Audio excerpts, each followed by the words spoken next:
right. All right. We are live. It's been a while. Um, I am here with. Oh, sorry about that. We are here with Frank the Tank and Nathan from Maple Street Movies. What's going on, guys? I told you if Frank the Tank was here, I didn't want to be on here. Dang it, Frank the Tank.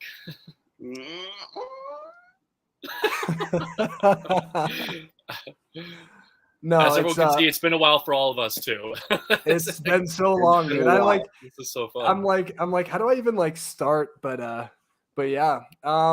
So what's going on? We wanted to do a live just to kind of chat and hang out with you guys and also with each other, I think. And it's a lot of fun being able to talk with these guys. First off, let's start off with what we're doing right now, like what is going on in our lives, just to kind of fill everyone in. And Nate, can you start? I'm going to turn down the volume on my TV real quick.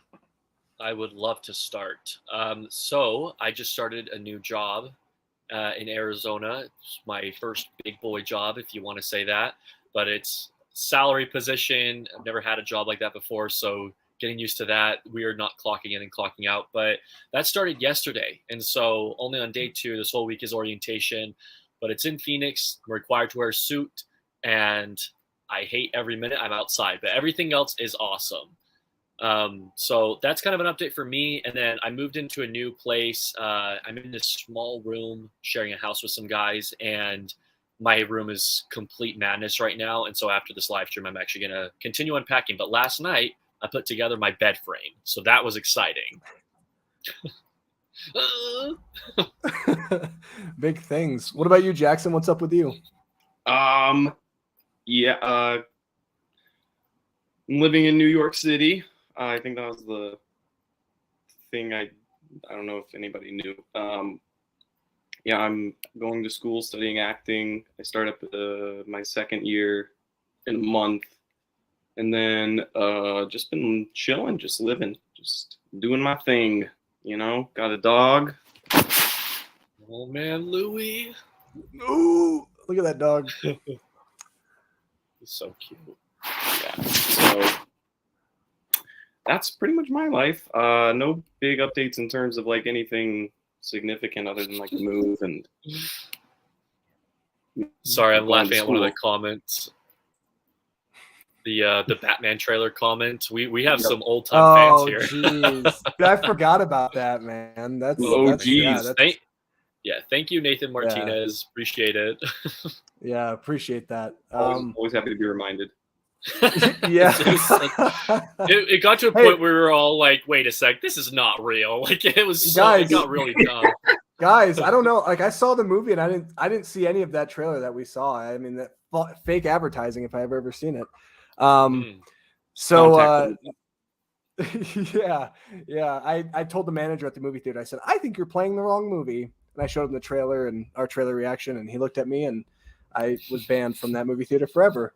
So I have been pretty busy with my personal life. For those of you who don't know, my wife and I, we had a baby girl in October named Cora. She is 9 months old and walking already.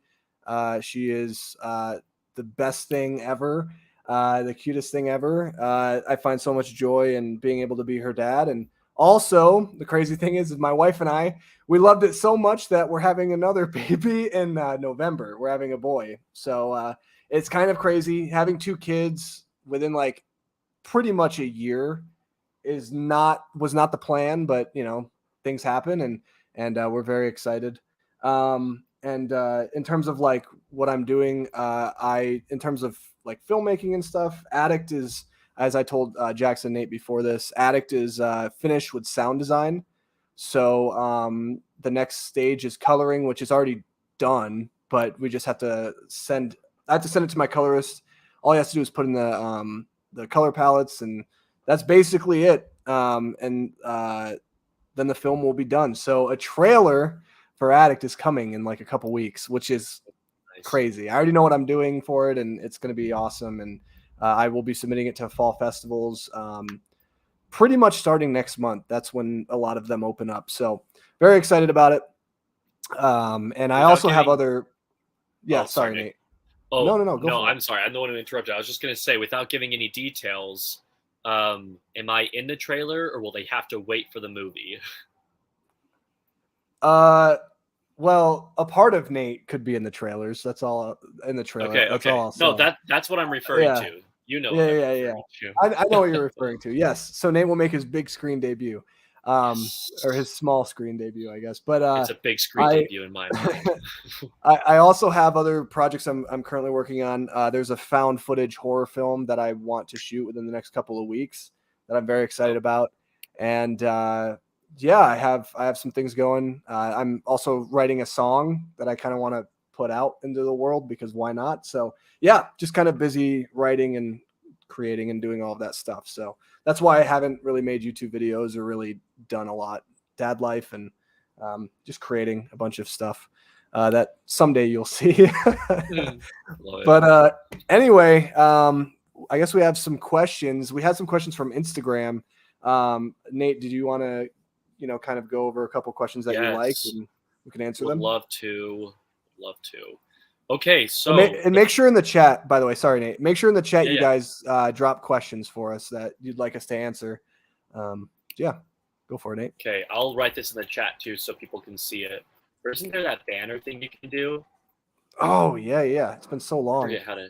Yeah, I don't even think I can log into this thing. So there we go. No sub for me.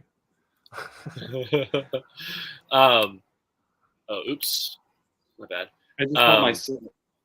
I unmuted myself for a second I had the YouTube video in another one. So, okay, sorry. So the first question is top 3 movie scores. So we'll give everyone a chance to think about that. I know my top 2. I have to think about number 3. I think I have a list for favorite scores. Yeah, I think I know my top 2 as well. Shame on me. Gosh. Anybody want to take the lead? I can start with my top 2. Yeah, go for it. Oh, you know what? Okay, yeah. So my top 2 I know is The Lion King and Interstellar, both Hans Zimmer.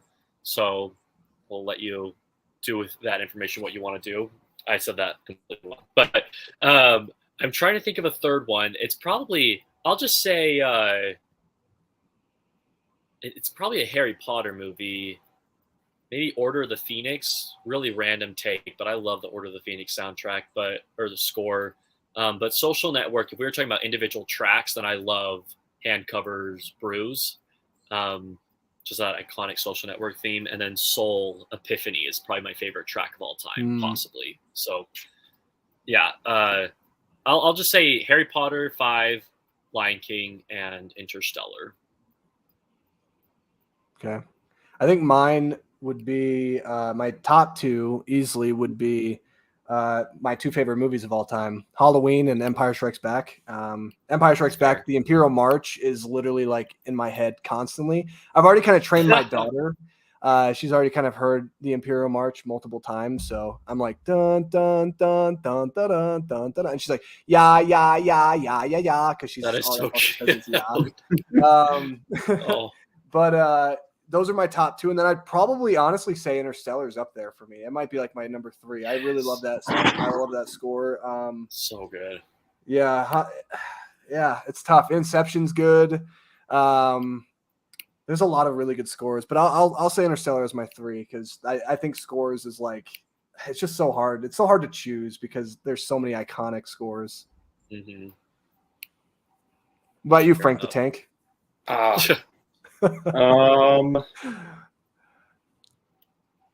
Put E.T. up there. Good one. I'll also say Lord of the Rings. I love Lord of the Rings. Ooh, so yeah. Good. Score for Lord of the Rings. And then it's tough limiting it to 3.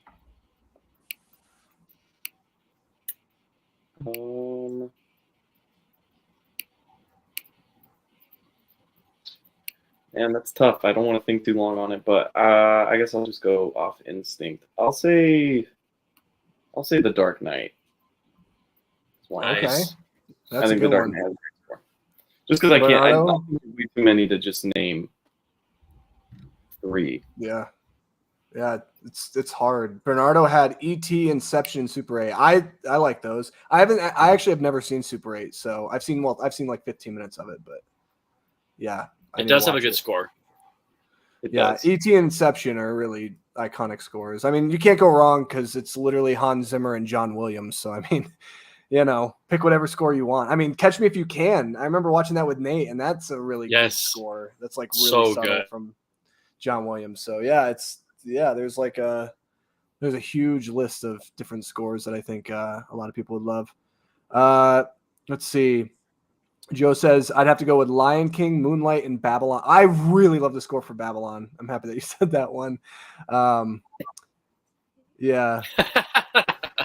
My buddy Coleman. What's up, Coleman? Indiana Jones is definitely up there for me. Yeah. Dun, dun, dun, dun, dun, dun, dun. Yeah, that's iconic. Interstellar, Deathly Hallows Part 2. Ooh, okay. Oh, Lily's Theme. We got a Lily's Theme fan here. Oh, I wanted to mention Yeah. Superman the movie. Oh, that's a good one. Yeah, that's a Superman really the good movie one. Fantastic score. Raiders, Love and Mercy, Whiplash. Whiplash is a good score. Is Love and Mercy that Beach Boys movie? That's what I was wondering. What is? I forgot what that is. I did not like that movie. That's the reason I don't like Paul Dano. Fun fact. Is that movie? Yes, he's such a whiny baby in that movie, and it drove me Nate, crazy. By the way, Nate will be watching Dumb Money like on night one. So no, I be won't. ready for his. I won't be watching it on any night for that matter. He can't wait to see Paul Dano win the Oscar. He's so excited. Frankly, I hate the guy. He's on the chat. He's like, all right. All right, what gives Nathan? Yeah, he'd just be like, all right, well, I mean, no, we all have those actors that you just look at them and you're just like, I don't like you, and he is probably the top of the list. For me, regardless, I mean, this is not even just like taking the person, but I've never been a fan of Ezra Miller. I've just never understood. I've never really found him to be a very good actor, and so I don't know. And granted, not a good person. So I mean, it also kind of, I guess I don't know. It's tough, but in terms of acting ability, I've never been a big fan. But yes, we can move on to. Do you have another question, Nate, that you liked from Instagram? So next one is, what book would you like to see made into a movie?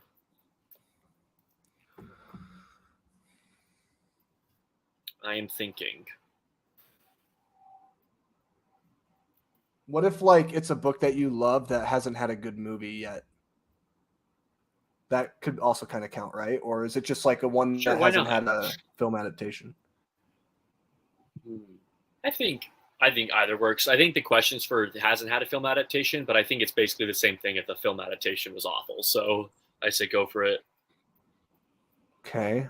I haven't read a lot of books. I'm finishing up Dune here because I want to obviously get ready for Dune Part 2, which is an incredible book, by the way. Honestly, might be my favorite book ever. So I will say that. I that's also because I also don't read a lot. One of my other favorite books of all time, The Great Gatsby. I'll say I would love to see a really good adaptation of that. Not that the Leonardo DiCaprio one was bad, but I would like to see one that isn't all about the glitz and glamour and has music by Jay-Z. I would like to see, just a really good Great Gatsby adaptation because I love that story. But I don't know. It's the Robert Redford one's not bad either, but I don't know. It's so tough. That's a hard question. Chicka Chicka Boom Boom is my close second. Forgot that book existed. Or Hungry Caterpillar. That's another good one. Oh my gosh, yeah. Or what's that? What was that book where it's like No David? Did any of you read that one? Oh yeah, David. Yeah, that little rascal. Was a little. Yeah, he was like a little pest, and they're like, "No, David." And he was the ugliest drawn. Yes, he was. So ugly. He's so ugly. Everyone, yeah, you don't know what No David is. Look it up. yeah, I was supposed to be like into that guy. I was supposed to be like, yeah, that guy. I'm supposed to learn from him. Really quickly, we got some comments from Justin. We are not missing the comments. From what I understand, you're just listing off movies from directors. So thank you, but they're not really questions. Yeah, if you want So to if you have any form them in questions- questions, yeah, go for it. Oh man, Lindsay's here for the dog. Let's see. I'm still waiting an adaptation of the Bone graphic novel series. You, Lindsay? Never heard of that, but that's pretty cool. East of West graphic novel. I'd love to see that made into a show. Yeah, that's another cool thing is like I think books as shows could work, except for Harry Potter. I don't know why they're doing a TV show of that, but and Lindsay's here for Old Man Louie, so yeah. Old Man Louie needs a spotlight, Jackson.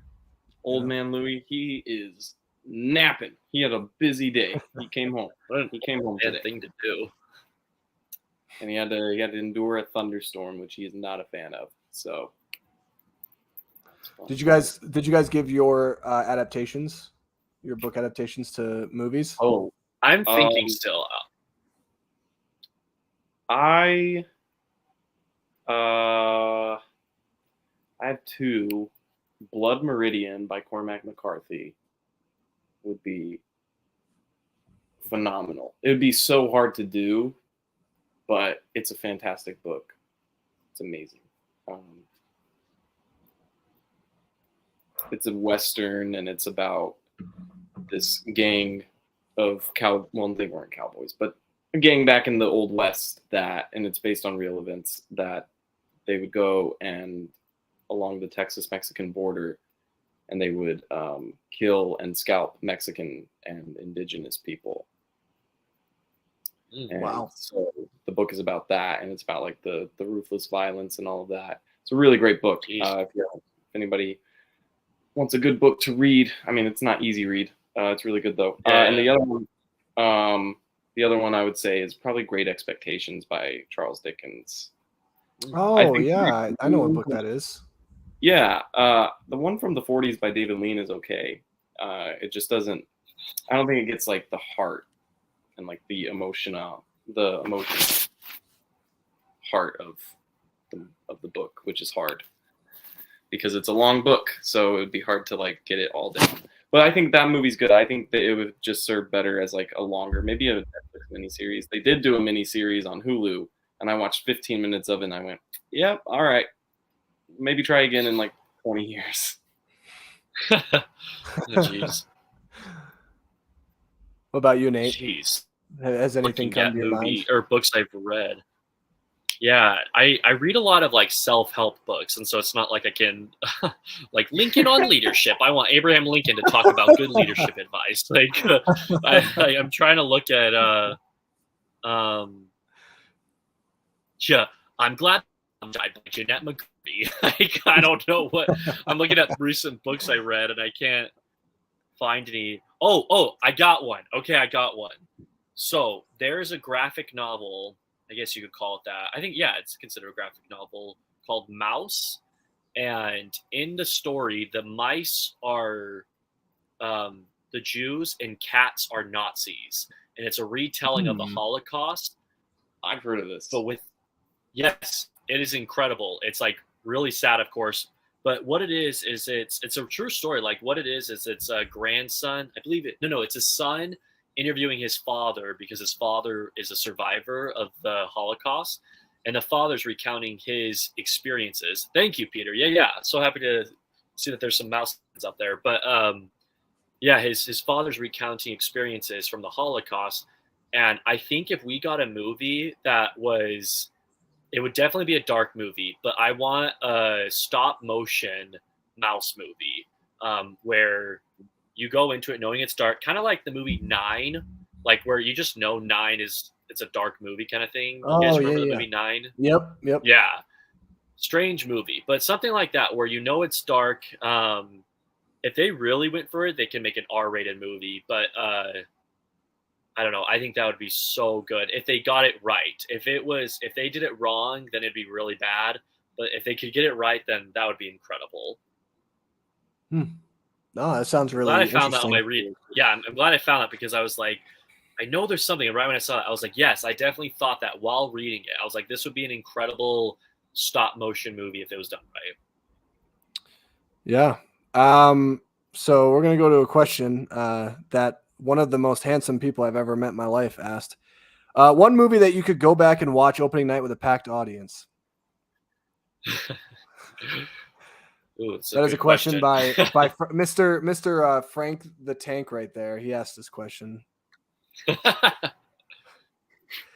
That's a really good dude. That's hard because it's like, it's tough because it's like I want to say like Rise of Skywalker because that movie sucked, and it was like just like, oh man, like no one, like I don't remember a single person like when all the big moments happened, Yeah. where like anybody was like woo, like all I heard the entire time was these two girls behind me when like Rey and Kylo kiss and they're like yay. And I was just like, I was like, I hate you, like, oh. Oh, But yeah, Anakin when he's on the lava. Oh, I hate you. I hate you. I don't know. It'd have to be like something good though. Like, man, something that like blew me away. I could say one. This is one. If we're only including ones that we initially saw in theaters, because my answer changes if we've never seen it in theaters. I'll quickly say if it's a movie we never saw in theaters that's like in our lives, I would say Force Awakens and La La Land. Force Awakens is number one though. Would have loved to be there opening night with the audience and everything. But I at least got to experience like Infinity War and Endgame, and that was also and No Way Home. Those were fun audience movies. But one that I did see, funny enough, Frank the Tank here was with me when I saw this. It is Interstellar. That movie, when we first saw Interstellar in theaters, I seriously, we walked out because I remember we went into it with expectations of this is going to be a good movie because it's made by Christopher Nolan. But then we came out of it and we were all speechless. And I remember that night, Jackson, I can't remember if you did it. I think it was you and Jack, and I think I did it too. Before we knew it, we were like studying like space theory and wormholes, and we were looking online, and it totally engaged us in that manner where it's like, oh my gosh, this does. And then we read more and more upon how Christopher Nolan spent years studying this stuff to prepare for this movie. I know it's a controversial movie, like the ending is a little silly to some people. I get that, but for me, like I think because it's such a great experience and a great memory, I'll always see that movie as just like, even if like through the years it goes down as a rating, for an example, I'll always love that movie for what it means to me. But it was also the first movie I ever saw in IMAX. That wasn't opening night, but we watched it with Jackson. Jackson, I think every time I saw it in theaters was with you, actually, now that I think about it. Oh, yeah. Because we went like 2 nights after the opening. Yeah. We were both and like, then we went on that trip. Yeah, totally. I remember that. And then, hate to break the streak, but Harkins played it the other week, and I definitely saw it. No! I did see that you went and saw it, and I was like, it was incredible. Like, man, I wish I could have gone with Nate. I feel like, no, I didn't go with you, but I did. I went and saw it, so I missed it because I was in El Salvador, so I missed it when it was playing, which was so sad, dude. It was the one movie I was looking forward to. I think that definitely affects the experience. That's the movie theater movie. But I did see an IMAX a couple years ago. They were playing it at the Megaplex, the theater that you went to, which I'll be going there on Thursday, and I'm gonna miss you so much. It's gonna be so weird going not having you there. I love Commons. But yeah, it's a theater that's next to where I live called the Jordan Commons, and Nate and I would go there and have a really nice IMAX screen and everything. But anyway, watch Oppenheimer, but IMAX experiences as well. Actually, it's my second. The first one was Pirates of the Caribbean. The one with the Fountain of Youth. I don't even know what that one's called. The fourth one. The Stranger Tides. Dude, so boring. I fell asleep like 30 minutes in, and I woke up. It was like 10 minutes left. I woke up like with 10 minutes left, and I was like, I turned over to my friend, and I was like, "Have I been asleep this whole time?" He's like, "Oh yeah." I'm like, "Did I miss anything?" He's like, "Nah, you're good." Man, but yeah, Interstellar is an incredible movie to watch in theaters, and if you haven't watched in theaters, like I'm sure you'll get a chance at some point. but it's one of those movies that, like, man, it plays so much better in a theater with the sound and everything. What about you, Jackson? What's like a movie you wish you could go see again with a full packed audience? Oh man, I would want to go see a Charlie Chaplin film. Just So are you 'cause- talking about outside of your life then? Because if that's the case, then I might change mine to Psycho. Mine Oh, would yeah, be yeah, changed yeah. to Halloween, I really meant 1978. like a classic, like Oh, of all time? go Yeah, back and- no. yeah. I still stand by Interstellar, but I'd also add Psycho to the mix. I would have loved to be there, like Yeah. opening day or whatever. Have no idea what's going to happen and just see that twist. That'd be incredible. Oh yeah, and everybody freaking out. I know, yeah, that'd be so That'd cool. be so much fun. Yeah, I would. Yeah, I would probably. I don't know, because I'm trying to think of what like the funniest one would be. I'd probably go see The Circus, Oh, that's a funny one. because I Never think seen I it. think that might be like the most like laugh out loud one. I don't know. It's nowhere near his best. It's a great one though. I love The Circus. It's very funny. That horse that keeps on chasing him is one of the funniest things. Oh, it's so I love when movies do that. Like, I guess especially silent movies, but like there's a similar thing in The Freshman. Harold Lloyd, I want to say, gets chased by a dog at one point. It's like so funny, but And especially back in the day when they would film, when the reel would have to go faster if they wanted to speed it up, the way they look when they're running from something. yes. It's so Yeah, funny. sorry, Justin. It was on Stranger Tides. Yeah, that's what it was. Yep, that's one that I saw. Let's answer one of Justin's questions about what movie we've seen. I know he asked about if we've seen Hairspray, and yes, I have. Have you ever watched? Let's see. Trying to think of one that. Oh, here's one. Have you ever watched Chicken Run? I didn't know Peter Lord did Chicken Run. Of course, I've seen that. Who hasn't seen Chicken Run? That's the real Chicken one. Run is phenomenal. It's only the greatest movie of all time. No, my Yeah. roommate in college, like getting to know you questions like, oh yeah, man, what's your favorite movie? He's like, probably Chicken Run. And I was like, well, that's incredible. Yeah. Oh, that's amazing. We had a bit. Our friend Jack from high school. Oh, He sent us one time a link to an IMDb list that just said the top 10 movies of all time, and you click on it, and 1 through 9 was Chicken Run, and then 10 was I think The Godfather or something. yeah, something. It was something like that. Every movie was Chicken Run except for one movie. They're doing. Did you guys know they're doing a sequel on Netflix this year? I For did that's, know like, that. coming Yeah. out. Yeah, dude. Yeah. Bucket. my wife, she was like, we were watching something one day, and she's like, Nick, did you know that they're doing a sequel for Chicken Run? And I was like, yeah, I think I saw something like that. She's like, we should watch that when it comes out. I'm like, yeah, I'd be down. I mean, I haven't seen Chicken Run since I was like, I don't know, probably 9 or 10, to be honest. It's been a long time, but I rewatched yeah. it earlier this year. It still holds up. It's like It's a great amazing. movie. Yeah. Yeah, I it see is clips really of it good. all the time, and it's phenomenal. Did not know Mel That's Gibson's the main guy. Like, that's Right? hilarious. I was just about to bring that up. Yeah, Mel Gibson. Yeah, it's so funny. that's awesome. Yeah, so let's see. Yankees are losing. That's awesome. Anyway, so Lindsay asked, what book would you like to see made into a movie? Which I actually got this same question. Oh, We did wait. this. We already answered that one. Yeah, We yeah, already you're right. answered that. You're Yeah. right. You're right. I think I got the same question from Joe, actually. Yeah, it was, what is a movie? Oh, okay. This is a different question. What is a movie that you think is better than the source material it was based off of? Ooh, I can help you with this. I have a tag on Letterboxd, better than the remake. Is that what we're talking about? Remakes that are Yeah, better? Sorry, I better than mean, the original? Like, It's better, remakes better that than are the better? original, yeah. Yeah, because it's just the It could be a Okay, remake, okay. a book. Yeah. original source. because if we're talking about material. movies that are better than books, I'd say Fantastic Mr. Fox. But if we're talking about movies that are Yeah. better than the original, let me go to my tag real quick. I know The Ring is one of them. I love the American Oh, Ring. yeah. I agree. Yeah. I agree. Let me. Okay. Yeah, Ring. Ringu does like some really weird stuff. It's more like a crime detective Yeah, thriller it's than not a horror film. Yeah, I agree. That's a Okay, really better good than the one. original. Okay, so I have So 12 Angry Men, a lot of people don't know that's a remake. Yep. Yep. And then Ocean's 11, the original one is awful. It's the Frank Sinatra, the Rat Pack. It is so boring, really bad. The Blob, the one that Yeah. watched Nick with Jacob. Yeah. I liked that one more than the Steve The McQueen one. 80s one was Really? better. Yeah. Yeah, the Yep. 80s. Yeah, the 80s one was. I had a better time. And then The Man Who Knew Too Much, Alfred Hitchcock remade himself, but I do like the remake more.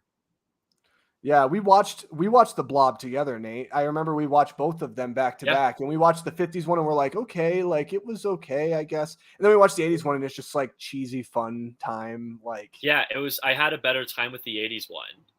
yeah, I agree. Yeah, I like all of your choices, and so I'm going to kind of piggyback off of you. 12 Angry Men, easily, and Fantastic Mr. Fox. I love also what Bernardo said, because I would actually agree. Rise of the Planet of the Apes. I think that It's not really a trilogy, remake, that's the thing. well, yeah, that's true. You're right. It's a prequel. It's kind of like well, it's like a prequel reboot in a sense. I see what he's saying, because like,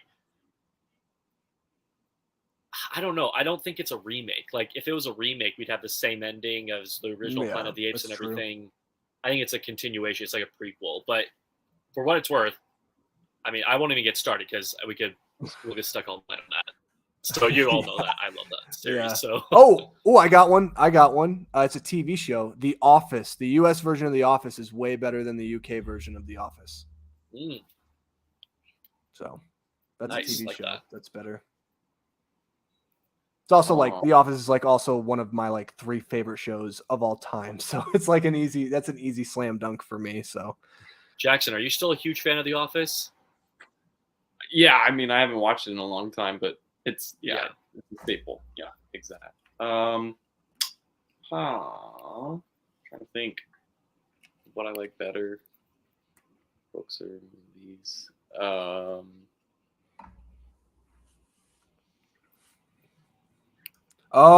The remake of Dune. Yes, way better than the original. Oh, there you go. Thank you, I Coleman. haven't seen the original. By the way, Coleman, my buddy Coleman, he started reading Dune alongside me when I was reading it, and he's already on to Dune Messiah, which is really awesome. So I need to catch up.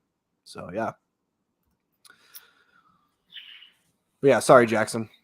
No, I'm still thinking that's a tough one, because there's like, I like remakes, but I don't want to. I get, because like The Great Gatsby is a better remake, but it's not better than the book. Justin mentioned Justin Platt mentioned a remake with Point Break. I haven't seen either Point Break movie, so I can't speak to it.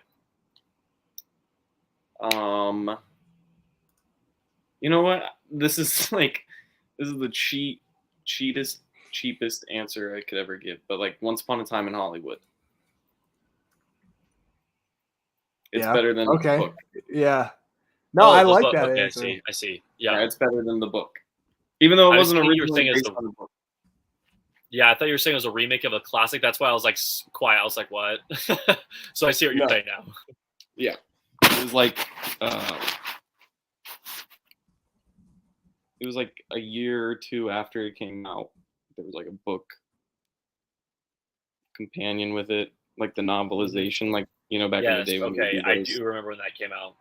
Yeah. And I read it, and I was like, oh, it's like a little bit more insightful, but it doesn't really have like... Not pointless. Yeah. I got one that Bernardo will appreciate. The Thing. That is a remake. The John Carpenter Thing. It's the John Carpenter one's a remake? It is, yeah. Yep. Okay, because I know they remade the John Carpenter one and everyone hates it. That's pile of garbage. This might be controversial. I think War of the Worlds. Oh no, I agree. I like that actually. Yeah, I've seen the original Criterion, and I sold it right after watching it. Like I was like, "Yep, nope, did not care for that movie." I liked it. It's enjoyable, but that movie scared the crap out of me as a kid.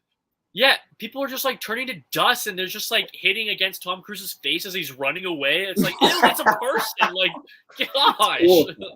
And the sound they make, those like tripod things. Oh yeah, Horrifying. yes, But it's so good. It's like it's so much fun. it really is. Yeah, it's a blast. That's a great movie.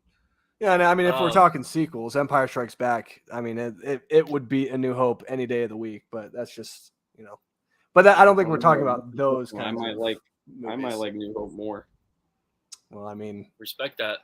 you are Frank the Tank. Yeah, Frank. Don't mess with me. There's a question Lindsay asked earlier. What Yeah, movie let's do should that one. never have been made because it's trash? It was at 6:51 if you're trying to search for it. So a movie that should Ella have never been. Enchanted. Yeah, amen to that. A freaking meant to that. Remember the freeze? And she like freezes in midair. She literally, yeah, and like breaks the laws of physics because it's like in midair. And she like the movie ends with like doesn't it end with like "Don't go breaking my heart"? Like, isn't it something? And they're all doing this dance. I remember, and I'm like, stop! Like, even as a kid, I was like, stop it. I remember when I was a kid, I had a babysitter that had like a whole collection of movies, and these stupid kids, they would always want to watch Ella Enchanted, and I'd be like, stop asking to watch Ella Enchanted. I'm sick of Ella Bad. Enchanted. I'm sick of it. Awful. No, but I do have a different answer. I was gonna say Home Sweet Home Alone. Oh yeah. This really Oh doesn't. yeah. Yeah, did you guys forget wasn't- it even existed? That took you guys a second. Yeah. Dude, yeah. I was like, I wait. literally. Well, I in my took head, that I'm out of like, my did I brain. say that right? It's Well, I guess in a way though, you got what you wanted because we forgot about it. like, that's true. That is true. It's basically. But I just like a hated that Disney it used like I remember you hear the original score and I'm like, no, that doesn't belong here. That's not allowed here. I'm like, that's not allowed here. It's not doesn't deserve it. Oh, And then yeah. Buzz is a police officer. It was just such a messy movie. What the here is my controversial one, Babylon. heck? I hated Dude, that movie was so my favorite movie from last year, dude. I actually Hated loved That's it. that why I'm movie. laughing. It's so the contrast of opinions. I love That's it. okay. Look, I get it. I mean, he's Frank the Tank, guys. I mean, you know. I it is hated His what it opinion is. every sucks, no. second of that movie. You hated Oh my every gosh. second of the movie? Is that what you said? Yep, from start to finish. That opening scene, I was like, why am I watching this? Took me 3 days to watch too. I don't know why I did it. I don't know why I kept going back. I just love hearing that because everyone goes crazy over the movie. So it's funny hearing a new opinion. No, Yeah. I respect it. I think that's what I love about you, Jackson, is that you have your own opinions, and there's a lot of people that just kind of don't, you know, they just kind of go with everyone else. I'll say, like, for me, a movie that's really trash. I want to do one that's controversial too. Willy Wonka and the Chocolate Factory. No, stop. You can't. You can't do that. That is not The Johnny Depp one, is that one? No. is that the one you're talking about? No. I love the Johnny Depp original. one. No, I purposely Oh. said Willy Wonka because I like Charlie and the Chocolate Factory. Okay. No. I mean, I like Charlie. my and the hottest Chocolate take. Factory, too. Interesting. Thanks. I'm not the biggest fan of that movie either, but I don't know if I wouldn't say it's trash per se, but I love that Yeah. movie. Come on. No, I'm just saying that to be controversial. I don't Oh, wish it I'm- didn't exist. It's just a movie I don't care for. yeah, it's a movie I'm not a big fan of. Oh, The ooh, Whale. I hated that movie. Oh, too. I- That movie was trash. The Whale. I Yeah, liked The dude, Whale. that movie.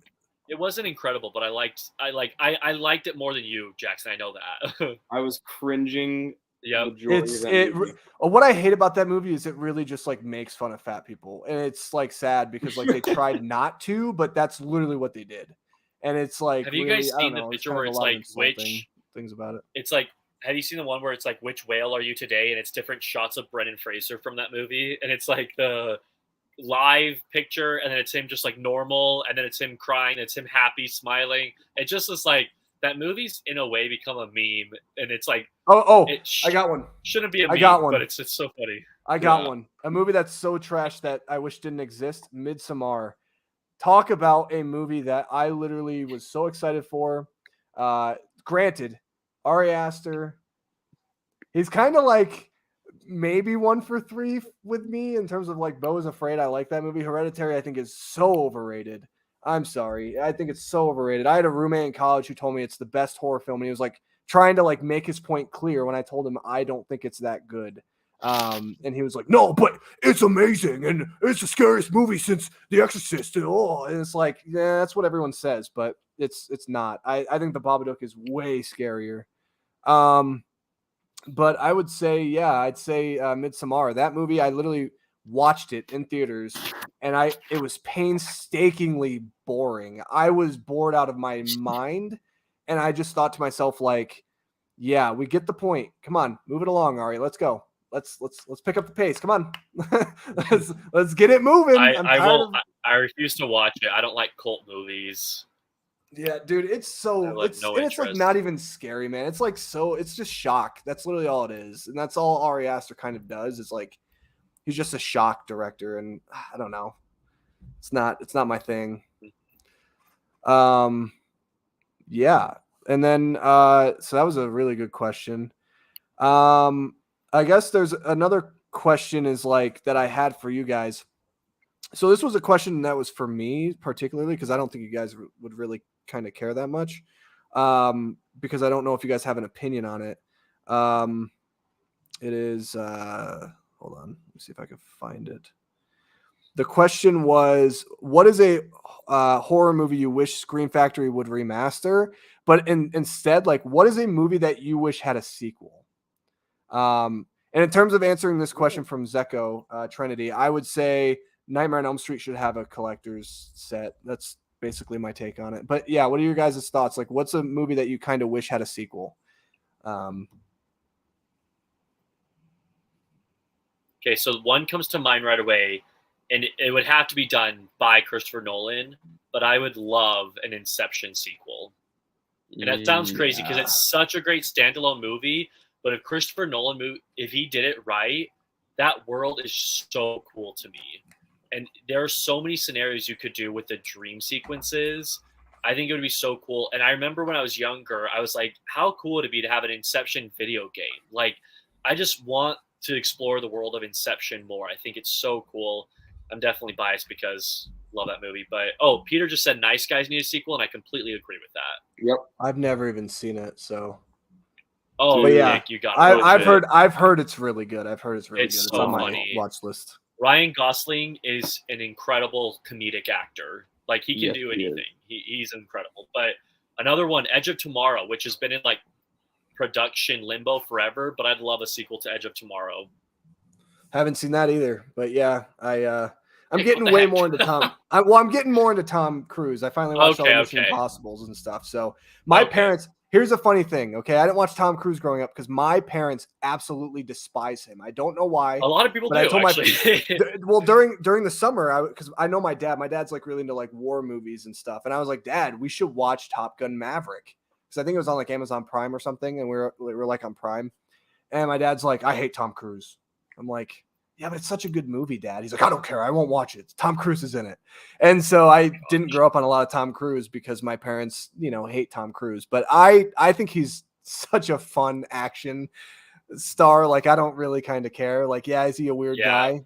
Yeah, but I don't care. I mean, I have so much appreciation for the fact the dude does his own stunts. Like, that's amazing to me. So, yeah.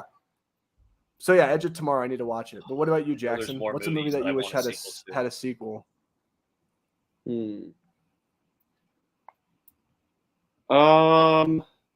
Jackson, while you're thinking, did you see Bernardo's comment? He said District 9, and if I remember right, you love that movie, don't you? Yeah, I agree with that. District 9, and I agree with that. There was supposed to be a sequel for that too. Like, that was in like talks forever, and it just it hasn't happened.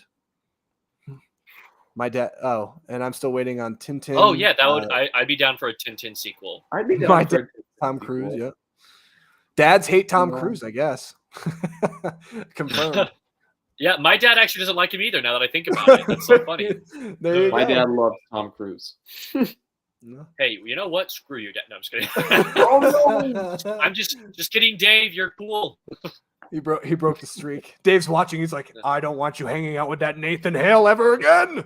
We literally never hang out. He lives in New York. Like Jackson lives in New York. Don't you ever talk to him again? No, Dave, please. I'm sorry. Thinking. I know that after the stream, I'm gonna be like doing something random, and I'm gonna be like, "Oh, that's a movie that needs a sequel." Like Oh yeah, that's always what happens.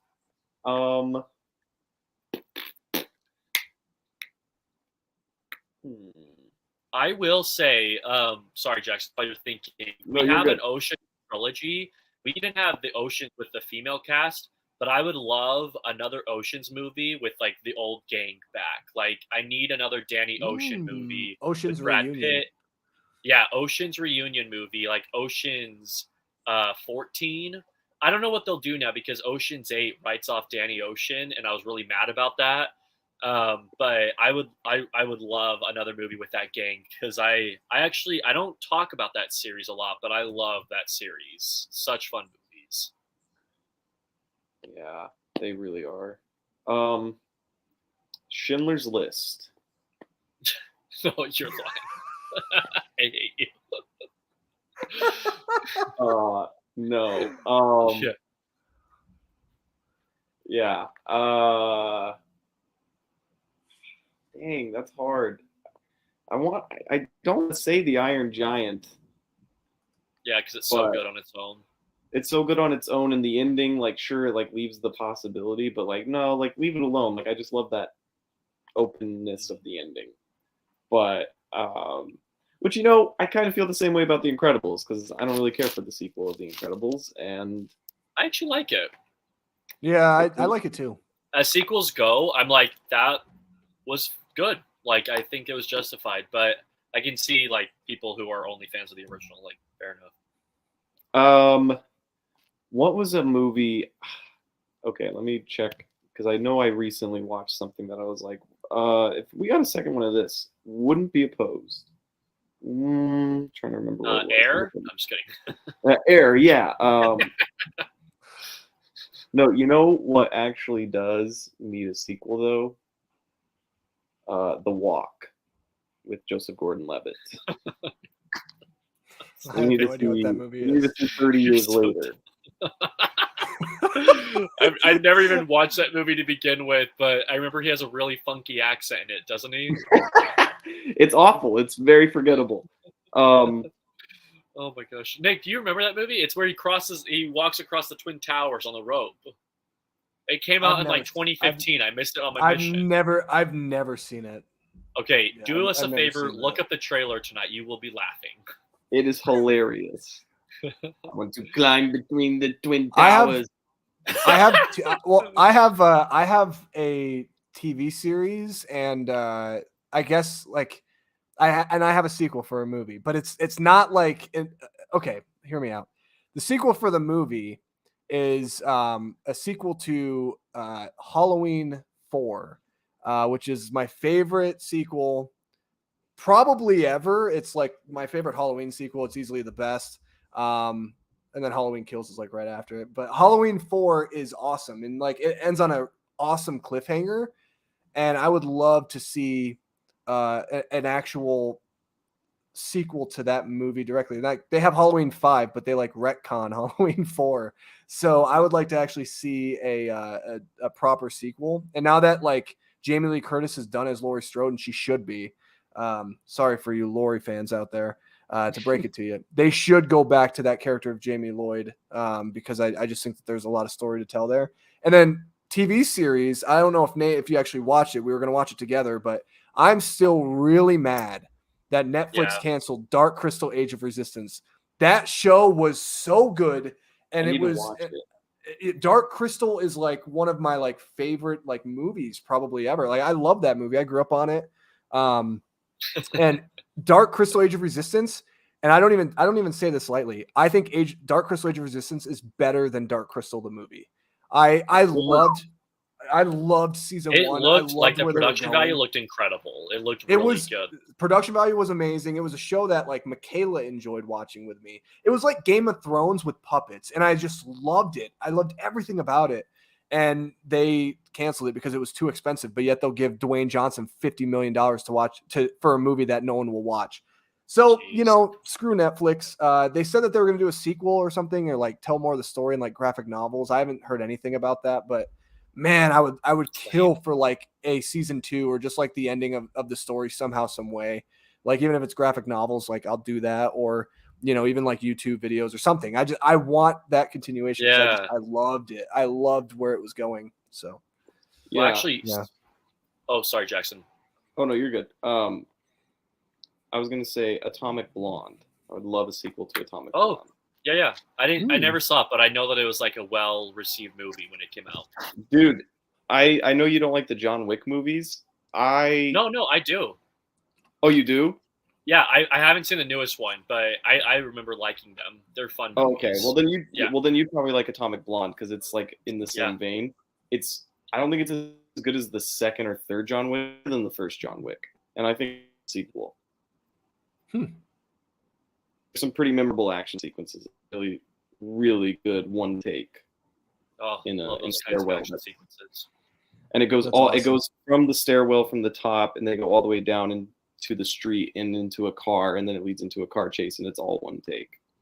Oh, that's cool. It's incredible. Cool. Yeah. Really That's quick, really guys. cool. Just to prioritize my sister's comment, at 7-Eleven, Briar Patch asked, "What's your favorite animated series? If you haven't seen any, then any series." Yeah. Yep. I was literally gonna highlight that next. Actually. Okay, my bad. I just want to make sure they get lost in the comments. There's a lot of comments. No. I want to go back to because there's another comment that I really like. What's your favorite animated series? Is this Brooklyn? Yes, it is. Oh, okay. So, If you haven't seen any, then any series. Ooh. SpongeBob. Whoa. Okay. Classic. Okay. Classic. I mean, I love Avatar: Last Airbender a lot. I do too. That's phenomenal. Yeah. But favorite. I'll also say that, and it's kind of weird, but I've kind of, not that I'm like a what's the word called? Is it a dweeb or something? I have watched a couple of animes. Well, I'm watching a couple animes. One of them I'm watching with my wife. It's called Demon Slayer, which is pretty good, but the one that I'm really glued to right now is Attack on Titan. That show's really good, and it's like it doesn't even feel like an anime. So that's really good. But I'd probably say Avatar: Last Airbender. That show literally had me in tears in season 3. Like, oh It's man, so good. that's like, it's one of the best stories ever. And Netflix is totally gonna freaking destroy and botch the live action series. And I'm excited for the Avatar I don't know. movies. I like the casting. I think I like the casting too, but the biggest red flag for me is that the creators of Avatar literally left for creative differences. So I'm that's like, true. Yeah, I did hear so about I'm that. like, yeah, but they're doing movies, like actual Avatar studios, like with the actual creators. They're coming back and they're making 3 movies, which I'm so excited for. So, especially the one about Zuko, because Zuko is my favorite character, and maybe that's like one of the best story arcs ever in like any Zuko's story. Like, and him and Uncle Iroh, like, dude, I cried at the end of that show, man. I bawled my eyes out. That show's awesome. If you guys have not seen Avatar: Last Airbender, watch it. Yeah, my answer is also Avatar: Last Airbender, but I'll highlight another one since. But as long as everyone knows, that is my number one as well. The last season of Clone Wars is incredible. The rest of the show is good. Last season's incredible. And then like the last 3 episodes, they treat it as a movie, and I think it's better than some movies we have in Star Wars.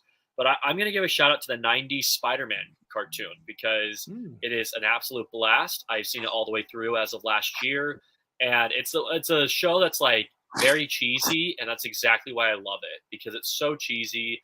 And everyone, I don't know why, but every male character in that show looks like a football player for some reason. Like they're all very broad shoulders, very big and buff, and I'm like, why did they animate it like this? Like it's very comical. Even like some of the kids, they have the broad shoulders and they're just gonna grow into it. It's so funny. But yeah, and then yes, Bernardo says Samurai Jack. I haven't seen the show, but I know my friends in college, my roommates, they were watching it, and it's like incredible supposedly. So yeah, I need I've to watch heard a lot it. about Samurai Jack. And in Brooklyn, I knew your answer would be Avatar and Clone Wars. Yep. And then Brooklyn and I are watching Korra right now. We're on season 3. So no spoilers, but I haven't even watched it. I haven't watched it. Yeah, I've heard it's pretty good. Yeah, it's been an enjoyable show. I hear season 3's the best, so we're pretty excited. But now we don't live together, so it's kind of like, okay, geez, like what are we gonna do? So we're trying to figure that out. But oh well. Michaela, so she's a huge Avatar fan. I started watching Avatar when I was a kid, but like I got out of it because season 1, if you've ever watched Avatar, if you haven't watched Avatar Last Airbender, I'm gonna just break it down for you. Season 1 is the most kiddish. It's kind of hard to get through at first, Stylish, but when you once you get to season 2, it like matures, and like season 3 is just, it's incredible. And Mark Hamill also voices a character in the show. But so when I started watching it when I was a kid, I really liked it, but I was like, kind of out of it. And then I grew up and I was like, didn't really. I knew it existed, and I remember watching the M. Night Shyamalan movie that was terrible, but watching it with Michaela, I told her about Korra, and Michaela said that she doesn't like Korra because they do certain things that she doesn't accept, I guess. And I don't know. I guess it's not for everybody, but one of Michaela's brothers actually really likes Korra, so I it's think kind of like so. one of those tastes. Yeah, this isn't a spoiler because if you know Avatar lore, you know there can only be one Avatar. But I think, like, I know for me, initially, I started it and I quit it right away because Aang is dead.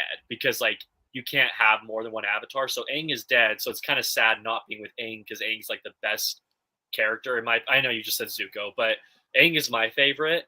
And so, like, like literally in the intro of episode 1 of Korra, it says Aang is now dead, but we still remember. And it's like, what? No! But, like, that has to be the case because Korra is the Avatar. So it makes sense, but it's little things like that where it's kind of hard to move on from. But yeah, I'm on season 3, so I don't know what else. I know some things happen, but I don't know if there's any other crazy things. But I think some people might be turned off from that it's like years into the future. So yeah, but it's cool. It's like industrial. Like there's cars and radio, and I don't know. It's just a cool setting, I think, for an Avatar show. Yeah. Next question. Favorite silent film? Nathan Martinez. This is a good one. I feel like we've answered this a lot because I know mine.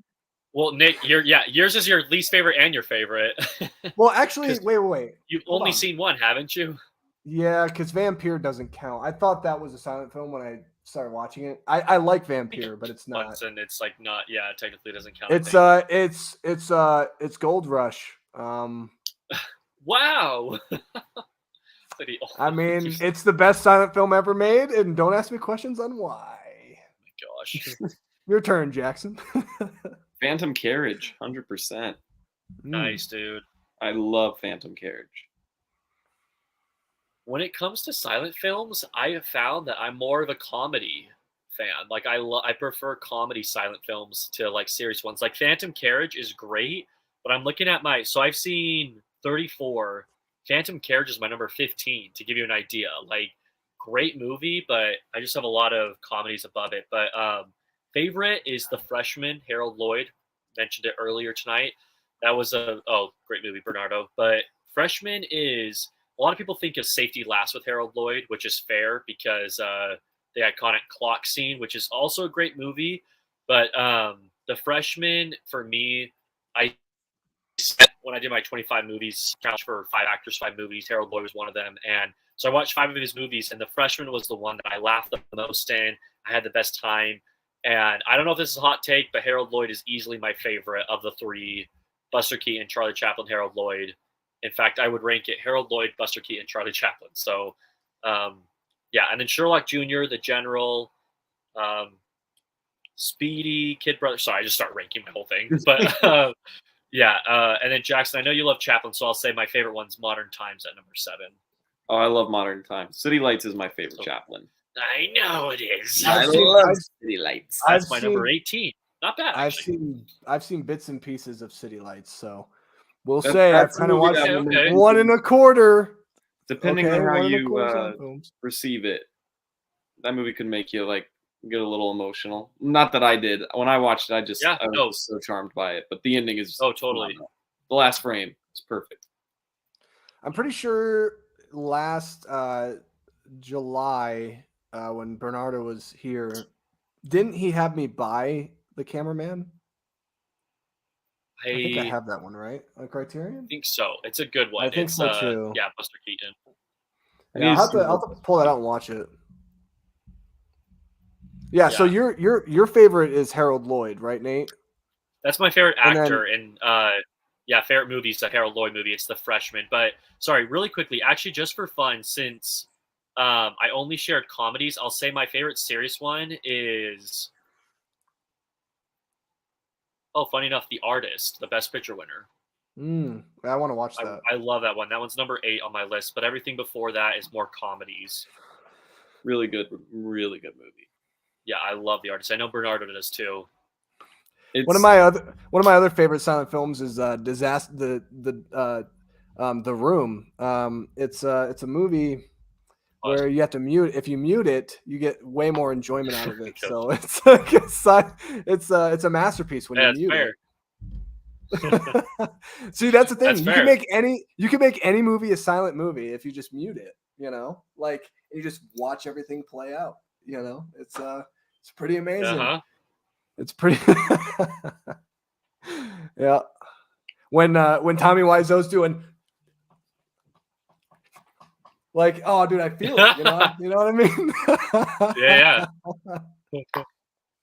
Oh my gosh, movie's awful. Yeah, so you Jackson, need to see more silent films, my friend. Jackson, your favorite is Charlie Chaplin, right? Your favorite actor? Yeah, absolutely. Yeah, he's mine too. The guy. Yeah, he's mine too. Yeah, he's the only one you've seen. Yeah. I know, Nate. Before you left, we should have watched a silent film or something to at least get my number, like double my my amount. If you're gonna watch one, just to double your amount. If you watch one like silent film, Nick, if you watch like one more, watch Modern Times. That'd be the one I'd recommend. Yeah, Modern Times is so iconic with the wheel scene, and it's just that's my favorite Chaplin one. So and that's self good too, but that's not silent. Yeah, like the self-serving machine when they put him on it to test it. That's one of the funniest scenes I've ever seen in my life. That's awesome. That's true. Cool. So, yeah, I'll have to. That's one that has it feels like every time I go like Criterion shopping, which is like not very often now. But like it's always one that I'd have like in my pile that I'd be like, okay, or like I'd see it and I'd be like, I'm kind of debating because I really like the cover. Like you have like the wheel and like his eye, there's like a button or something, right? Isn't it like it's such a cool cover. Yeah. But yeah, the Cameraman, I do own that one, so that's one that I'll have to watch too. Vampire. I remember when I bought it. I think maybe it was just me, but I thought like it was a silent film for some reason. And then I told you that. Yeah, it starts off like a silent film. I counted it as a silent film for the longest time because like it's silent for the majority of the movie, and I think there's some dialogue, but it's in German. I want to say. I've only seen the movie once. I'd like to rewatch it this October, but it's not a silent film, so basically is. The original Nosferatu, I believe, is a silent film, so that's one that's been on my list forever. So I need to get on that and watch that. Yeah, it's a fun one. It is fun, but it's long. It's long. What's up, The View with Drew? How's it going? Do you have any questions that you'd like to ask us about movies? Let's see. I'm trying to see if there's other ones that we might have missed. Because there's been a lot of conversation. Let's see. Somebody asked us our thoughts on Asteroid City. Didn't see it. Not an Anderson fan. Not a Wes Anderson fan. It's definitely a niche. No, I respect that, honestly. I kind of like so I liked Asteroid City, but on to like not a Wes Anderson fan. I feel like he's a director that people discover him and it's like hipster. Like, oh my gosh, I love Wes Anderson. He is such a cool director. And he's almost gotten a little annoying to me because it's like he's the hipster director.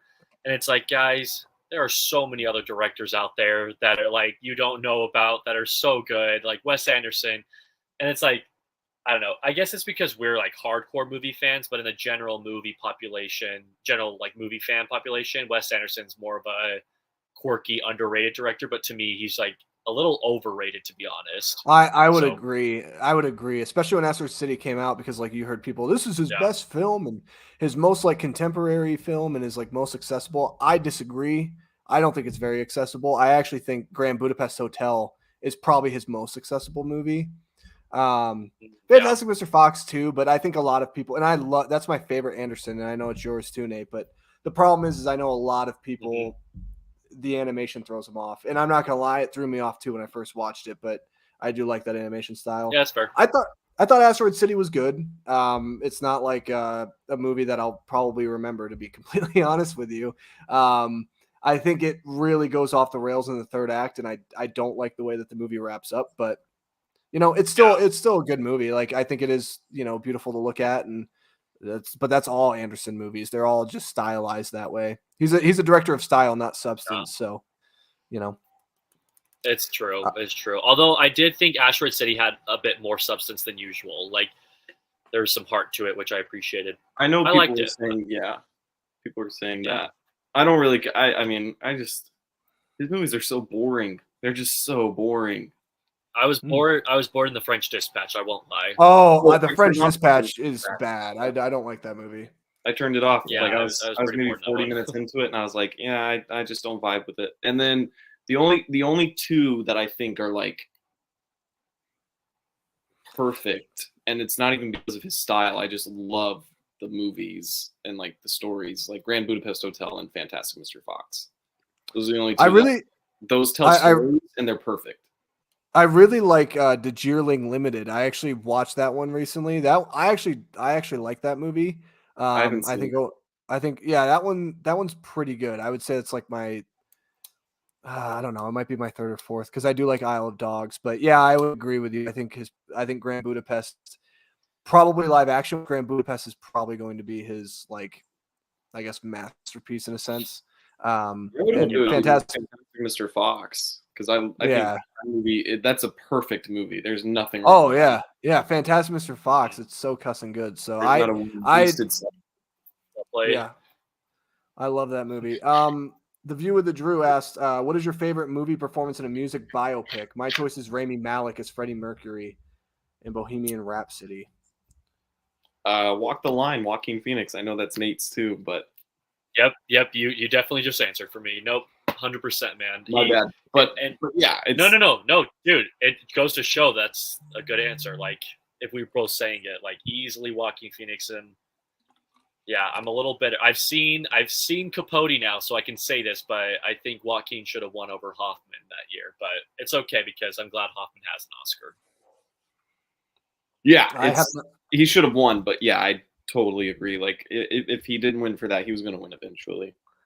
I have not seen Walk the Line. It's another one that's on my list that I remember Nate and I talked about. So good, Nick.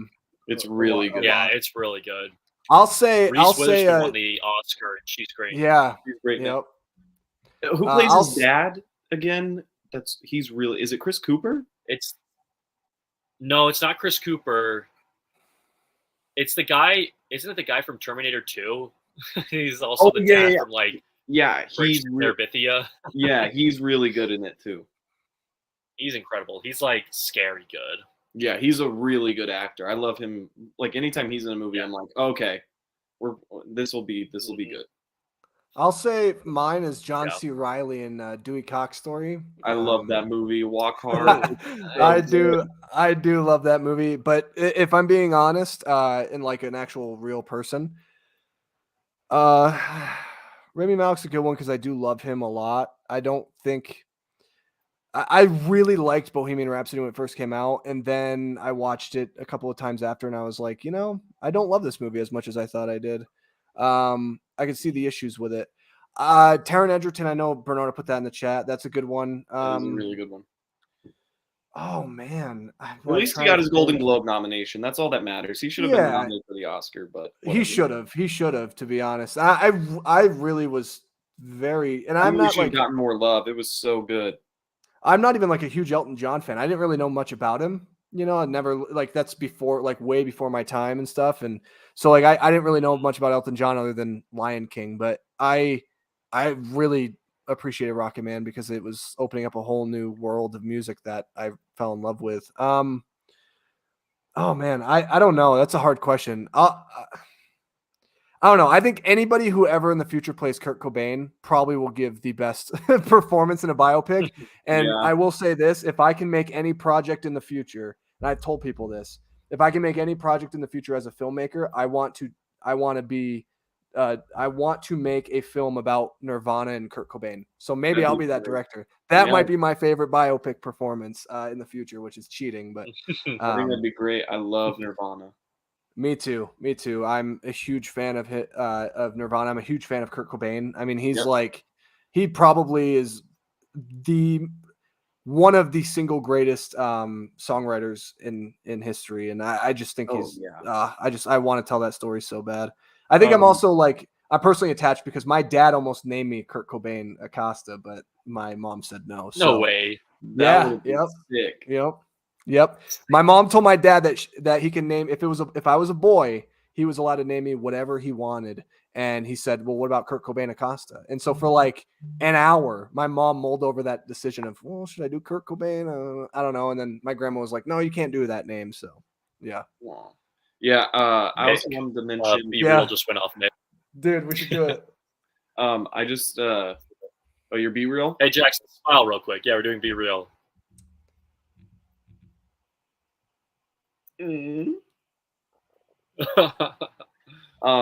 I wanted to mention Lou Diamond Phillips as Richie Valens in La Bamba. Ooh, yeah, Oh, that's nice. a good one. Really good movie. Yeah, that's a good one. No one talks about that movie. I remember that No movie one. would come on TV all the time. Like it would just play on TV. Yeah, that's a good one. Yeah, and then I also wanted to say I really like Jennifer Lopez and Selena. That's a really good movie, and Yeah, she's I was thinking about that one too, actually. Yep. Yeah. I've seen that too. phenomenal in I've that seen movie. that. Yeah, Yeah. phenomenal in that movie. Oh, Yeah, also, I watched that in Spanish class. Also, Jennifer Hudson in Aretha? in Dreamgirls. Oh. Oh yes, yeah. And Eddie Murphy in that she movie. win? She won the Oscar for it, yeah. Yeah, I thought so. And I think Eddie Murphy, I think he was nominated for an Oscar for his role. He's really good in that movie too. I'll say it's not a biopic, but I really love A Star Is Born, and I really love Bradley Cooper in that movie. Really Bradley good. Cooper. Yes. And Lady Gaga was really good too, and I think Yep. she should have won the Oscar because I thought her performance was incredible. But Bradley Cooper in that movie, man, that guy, he broke me. That is like one of those movies that I watched it and I was like, I don't think this is going to be for me. And then I loved it. And then I watched it like a week later again because I just really liked it. So that's a really good one. And then, okay, Drew asked, how would you rank the classic action movie characters like Terminator, John McClane, Neo, Indiana Jones, and Rambo? Indiana Jones at the top. Yeah, I was going to say, I don't really care for any of them, but I know Indiana Jones is number one. It'd probably be Indiana Jones, Terminator, Rambo, Neo, John McClane. Yep. Yeah. Let me reject that. I do care about Indiana Jones. I'm just saying, like, I don't really care about the ranking, but Indiana Jones I know is my favorite. Like, I care about him. And I love the first two Terminators. Some of the best action movies ever made. Absolutely. I agree. I'm actually more of a fan of Terminator. The Terminator actually might be too. I think and also I just appreciate how little budget it has, and it's basically an independent movie. Like they had no budget and they made that. It's incredible. I like it because it's also got like a lot of slasher vibes. Like you could actually look at the Terminator as like a slasher movie. Yeah, it's awesome. Yeah. Thoughts on Bo Burnham? I love him. Great I guy. love Bo Burnham. He's hilarious. 8th grade. He needs to make another movie. That's what he needs. I agree. 8th grade is phenomenal. 8th grade is really good. I'm surprised because like I know he did Inside, which I think is just it's amazing. It's a masterpiece. I think that should get a Criterion release. I don't care that it's it probably will. I can see that happening. Absolutely.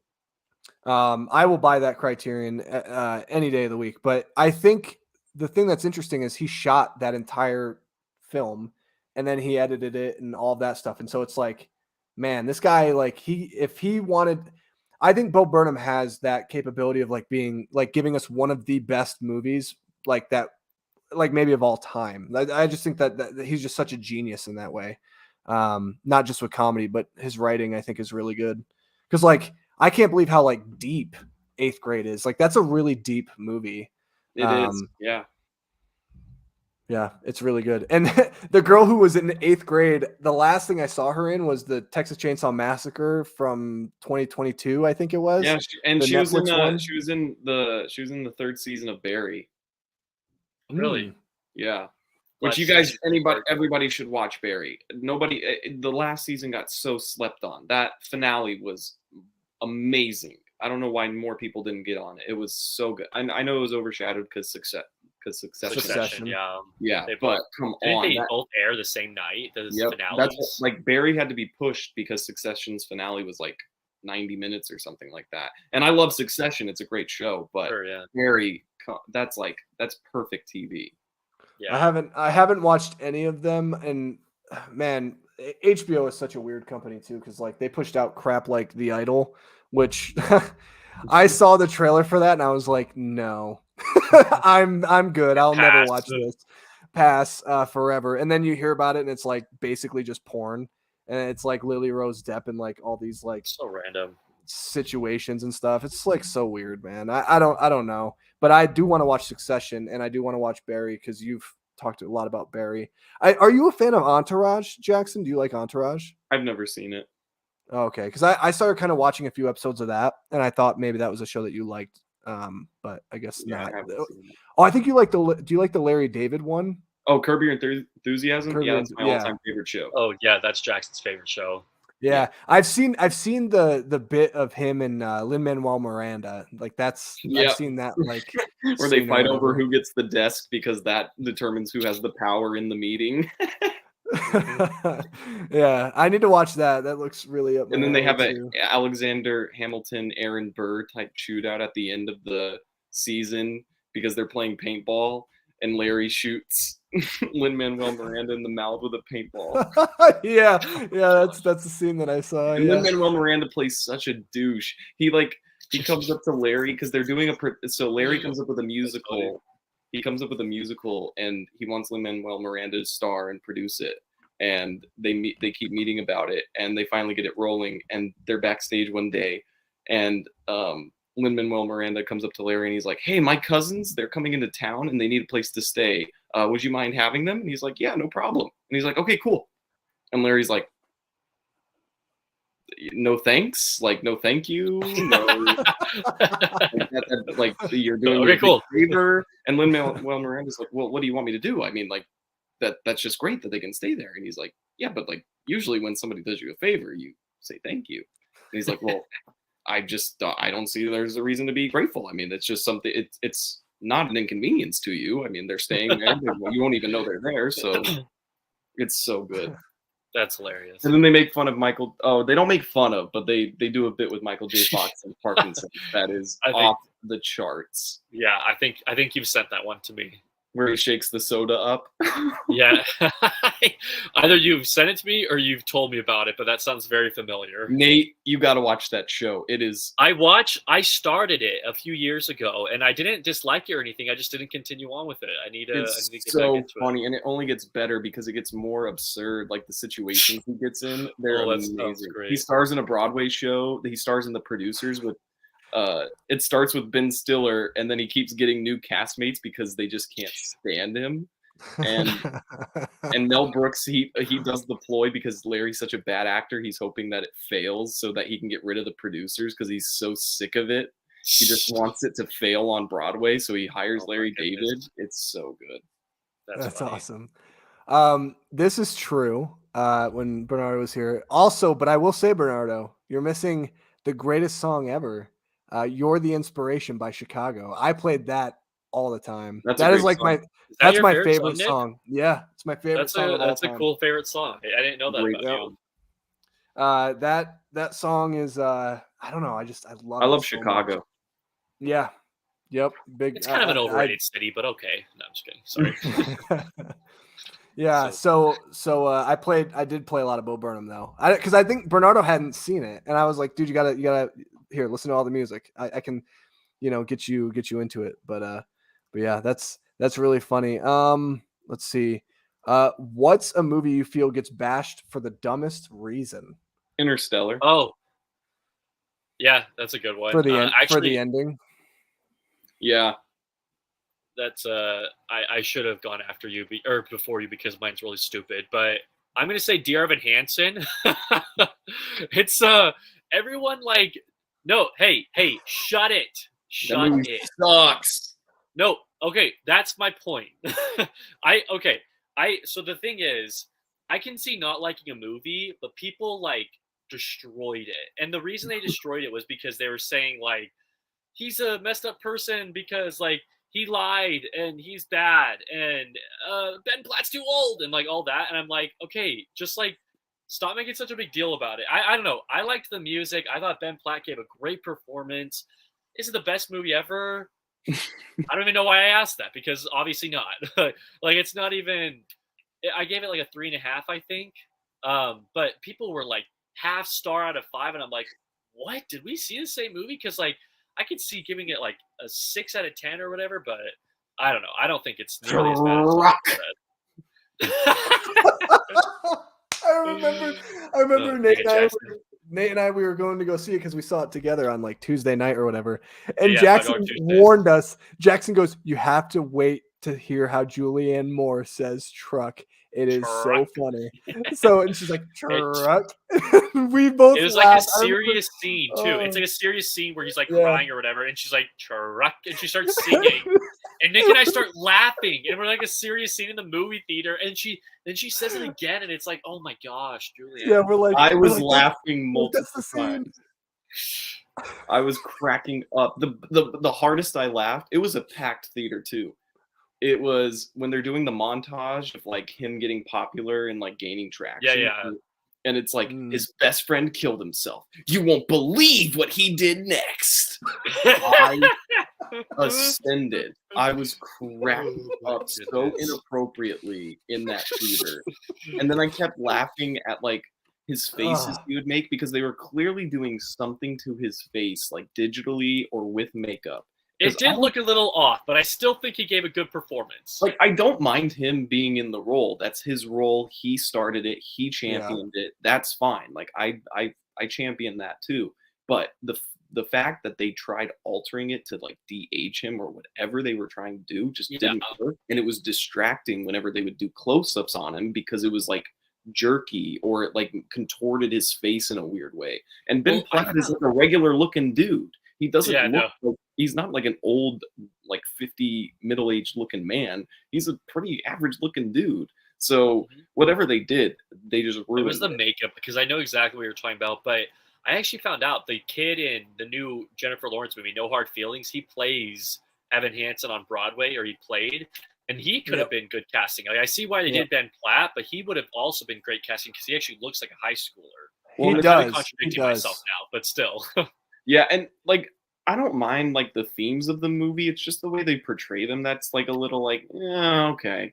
Like you could have done that a little better. And I mean that's just the problem with the musical. That's not anything to do with like what they did with it. They just worked with what they had. For me, like, fan. Oh, go ahead, Nick.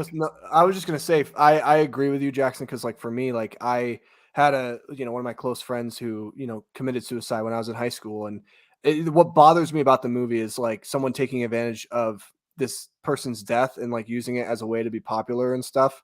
And I don't like it because when my friend died, all of a sudden everybody who didn't even know him just was like, "Oh yeah, like I'm so sad," and it's like I talked to him one time and it's like it kind of irks me. Like it made me like it brought back those feelings again for me that I didn't really realize that I still harbored. So I think Oh, go ahead, Nate. Oh, go ahead.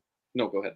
Oh, I'll just say a quick thing. And it's funny too because like I'm defending the movie, but I don't like movies that revolve around a stupid lie that could easily be taken care of by a character just communicating. Yep. Like, that is one of my biggest annoyances in any movie. It's very rare that I like a movie that's built around a lie.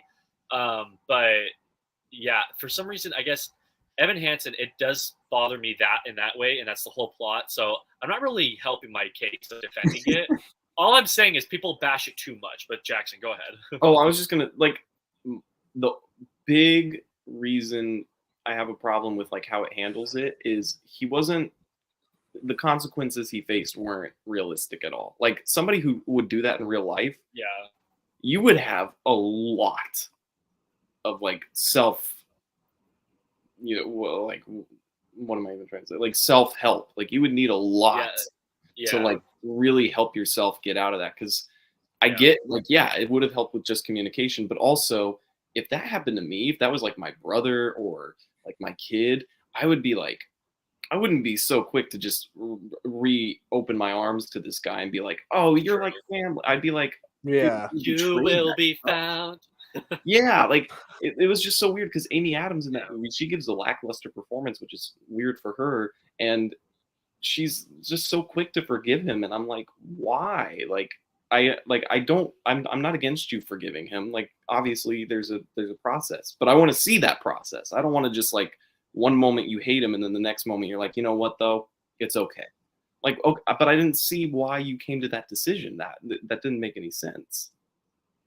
Yeah, in terms of a movie that gets bashed for the dumbest reason, I think this might be like a personal thing, and I don't think it's like the consensus, but at least as far as I know, but I have a lot of like friends and like family that they hate Napoleon Dynamite because they tell me that it has zero plot, and they're like, oh well, there's no plot in it, and it's like, but there is a plot, it's just not, you know, like a giant spectacle. And like I've heard a lot of people say it's like boring and it's like it's only like a specific kind of humor. And sure, I guess it is. But I would also say like, if you like Nacho, it's funny because some of these people are like, I love Nacho Libre. And it's like, but it's like that humor. It's like very similar. The exact opposite. So, I don't like Nacho Libre. I love Napoleon. I like Nacho Libre. It's so dumb. But we just watched it too much in school, man. Like every Spanish class party, it seemed like it was like Nacho Libre, and I'm like, are there not any more movies that we can watch? Like, why is it always this? I think there's some really funny part. Like this woman, she's like taking pictures, and she's so excited to see the villain of the movie, and then he just opens the door and slams it in her face. I do not even remember that. I need to rewatch the movie, I guess. I have not seen it. And then he throws the corn in that guy's eye. Oh, I do remember that. Yeah, I do remember that. So dumb. Yeah. I really love Napoleon Dynamite. Rex Kwon-Do is the greatest side character maybe ever in cinema. You know, he's in the movie for like 5 minutes, but he is the best part of the movie. And I cosplay as him and talk like him sometimes, and it's fun. But yeah, Coleman said, I'm the same way. Couldn't even finish Nacho Libre, but I love Napoleon Dynamite. My favorite part of Napoleon Dynamite makes me, it's the hardest. I'm already laughing. It's, hi, would you like to look like this? This is a girl. This is a girl. And it's the picture that she shows. Like, why? How are you going to get him to look like that? It's also funny where it's like, do you want to look like this? And he at some point he's like, I already get my hair cut at the cutting corral. It's like the stupidest name ever. It's just so funny. One of my favorite lines is like the whole lead up. It's the whole lead up when he goes over to Deb and she's drinking milk and he's like, I see you're drinking 1%. Is that because you think you're fat? Oh, that's the iconic Because you're not. Yeah, that's the iconic. You could be drinking a whole if you wanted to. But then he takes her to his locker. It's like a whole drawn out thing. And he's like, yeah, I have to. And he's like taking out all of his stuff and putting her stuff in. And then later on in the movie, it comes back and he's like, yeah, you got to take your crap out of my locker because I can't put my nunchucks in there anymore. It's such a passive comment. It's so funny. I love when they're at the department store and Uncle Rico's like, I said the 12-pack, not the 24-pack. Put it back. Yeah. You think money grows on trees? And while you're at it, Pampers for you and your brother. For you and your brother. Oh my gosh. One of my also favorite things is like with Rex from Rex Kwon-Do. It's actually outside of the dojo. It's when Uncle Rico is showing his wife the Tupperware and he like kind of holds it up to her chest and he comes in and he just goes like this. And then he's like, you're dead! Get over here! You're dead! You You are good at that, Nick. You do a good job at that. Yeah, that was good. I freaking love Rex Kwon Do, man. Rex Kwon Do. He's like, it'll give you the strength of a tiger, and the what is it, like the will of a man. Like, oh, dude, that movie. Dude, yeah, something is like that. amazing. I'm trying You to. think I got where I am today because I look like Peter Pan here? You think you got where I'm in life dressing like Peter Pan over here? Forget about it. It's so sad too because Napoleon's like this. He's like it's so sad. He's like totally embarrassed. I'm like, oh, don't be mean to Napoleon. He's biking Kip down while they're riding. Yes. Streets, and it's so slow. He's like, you think you could pull me into town? And then one of my other favorite lines is when Napoleon tells Uncle Rico, and he's like, "Yeah, Grandma called. She wants you to leave because you're ruining everyone's lives and eating all of our steak. You keep eating all our food." Yeah, he's like, you keep eating all of our steak. meat. I Yeah, love when they're at the chicken farm. And he's like, he just goes, the chickens have large talons. well, can't find my checkbook. Guess I'll have to change. And then he's like, I got some lunch for you, and it's literally like egg sandwiches and egg juice like, or whatever. Yeah, it's like just the yolk. It's like when he's counting it, he's like $6. That's like $1 an hour. When he has tries like the pennies, time, like counting them. when he tries the time machine, hold on. Oh, yeah. I forgot to put in the magic crystal. Turn it off. Turn it off. Kills. Turn it off. That thing's a useless piece of crap. Well, I could have told you that.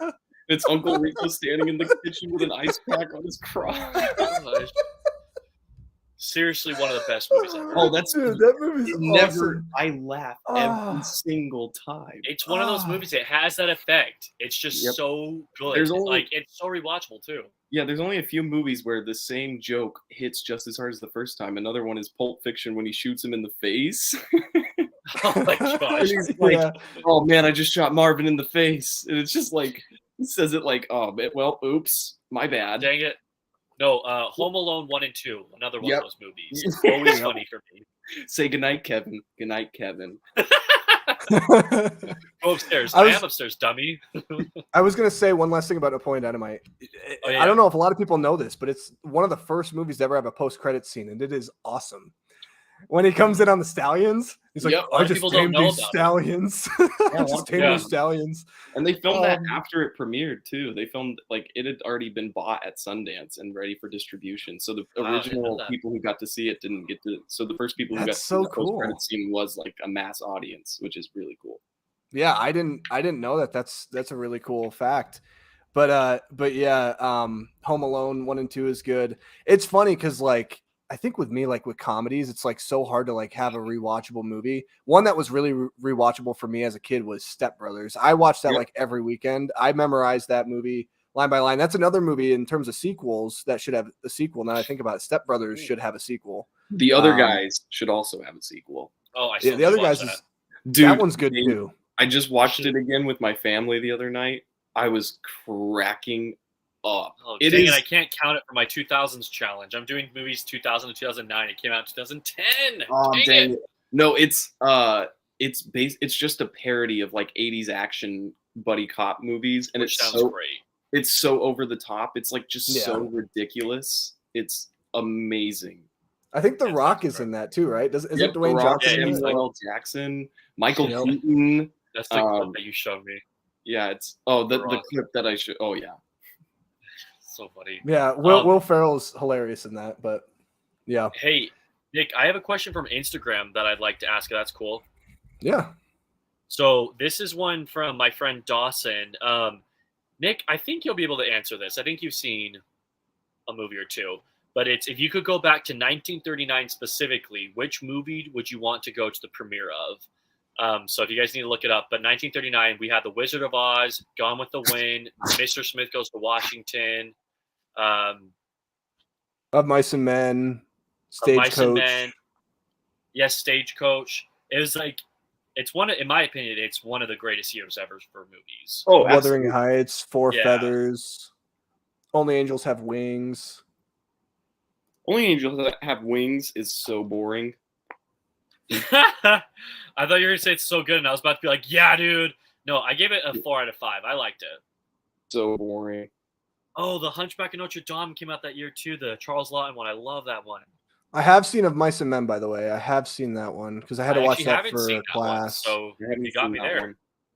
I had to watch it for and I think when I did an acting class at BYU Idaho, I'm pretty sure we watched I it would during do that. The Wizard of Oz.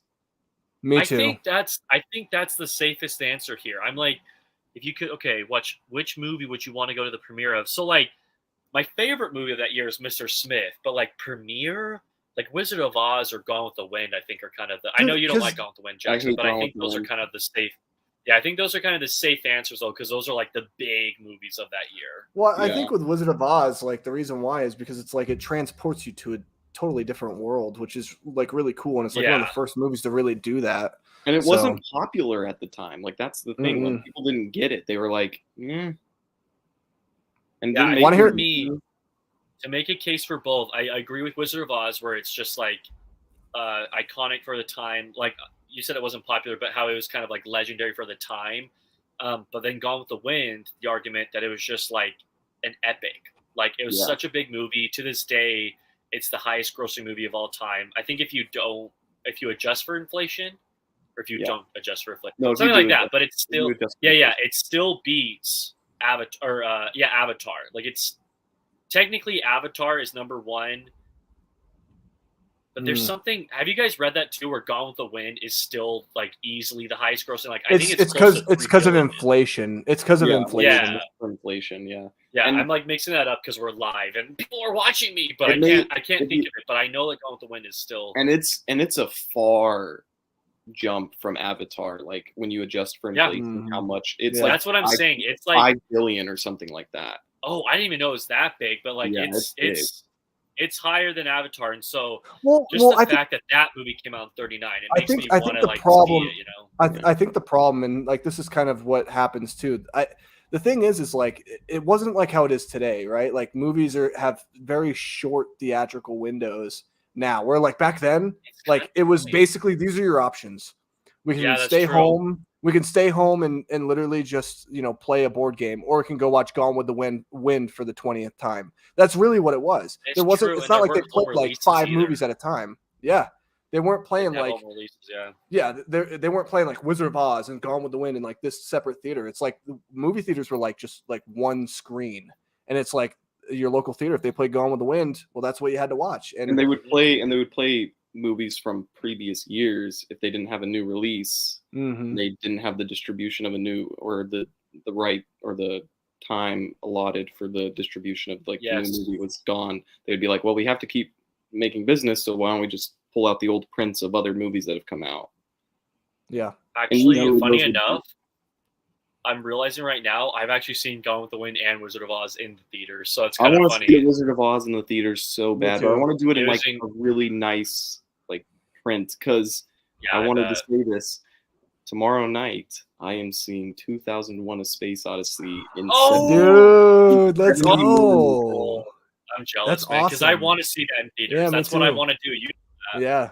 Yeah, That's so cool, dude. That was awesome. first time I'm Dude. seeing a movie in 70 millimeter too. I've never done that. So. That's I'm awesome. gonna try man. to do it with Oppenheimer. If I see Oppenheimer, I'm gonna try to do it. Well, We'll I'm see. hoping I'm waiting. because I'll be out in Arizona next month, and I'm hoping that Yeah, maybe I could go watch that with Nate or something. That would be kind of gotta cool. wait But for yeah, that parents guide to come out, but depending, Well, it might be and also the Knicks guide. I'll help you. I told you I'd help yeah, you. the Knicks guide. So- Yeah, I would, because man, Barbenheimer. I'm Barbenheimer. I'm so worried about Barbie being a letdown, though. I'm so worried about it. I'm a little worried too. The closer we get, I'm a little worried. I'm like scared that it is gonna be one, and like I've been building it up so much, but Greta Gerwig hasn't failed us yet. So Yeah, she hasn't. And the only thing, like, and it's Noah Baumbach too. Yeah, it's Noah Baumbach too, exactly. And I'm not going in with like astronomically high expectations for the movie as a whole to be good. My expectations, all I want, I'll be satisfied if I get it, is if I have really hard laughs at Ryan Gosling, which is guaranteed. what I- So I know that's what I'm I most know I'm looking gonna get forward what I to. want. yeah. I just want to say I love you, Jose. Jose is one of my really good friends. We actually, him and I saw Joker together and stuff. So Oh, cool. we So already have Rexburg plans. went. Yeah. So when we were neighbors for like Very cool. 2.5 years, something like that. But we already have plans. We're gonna go see Joker fully and do it together because Love we that. saw the first one together.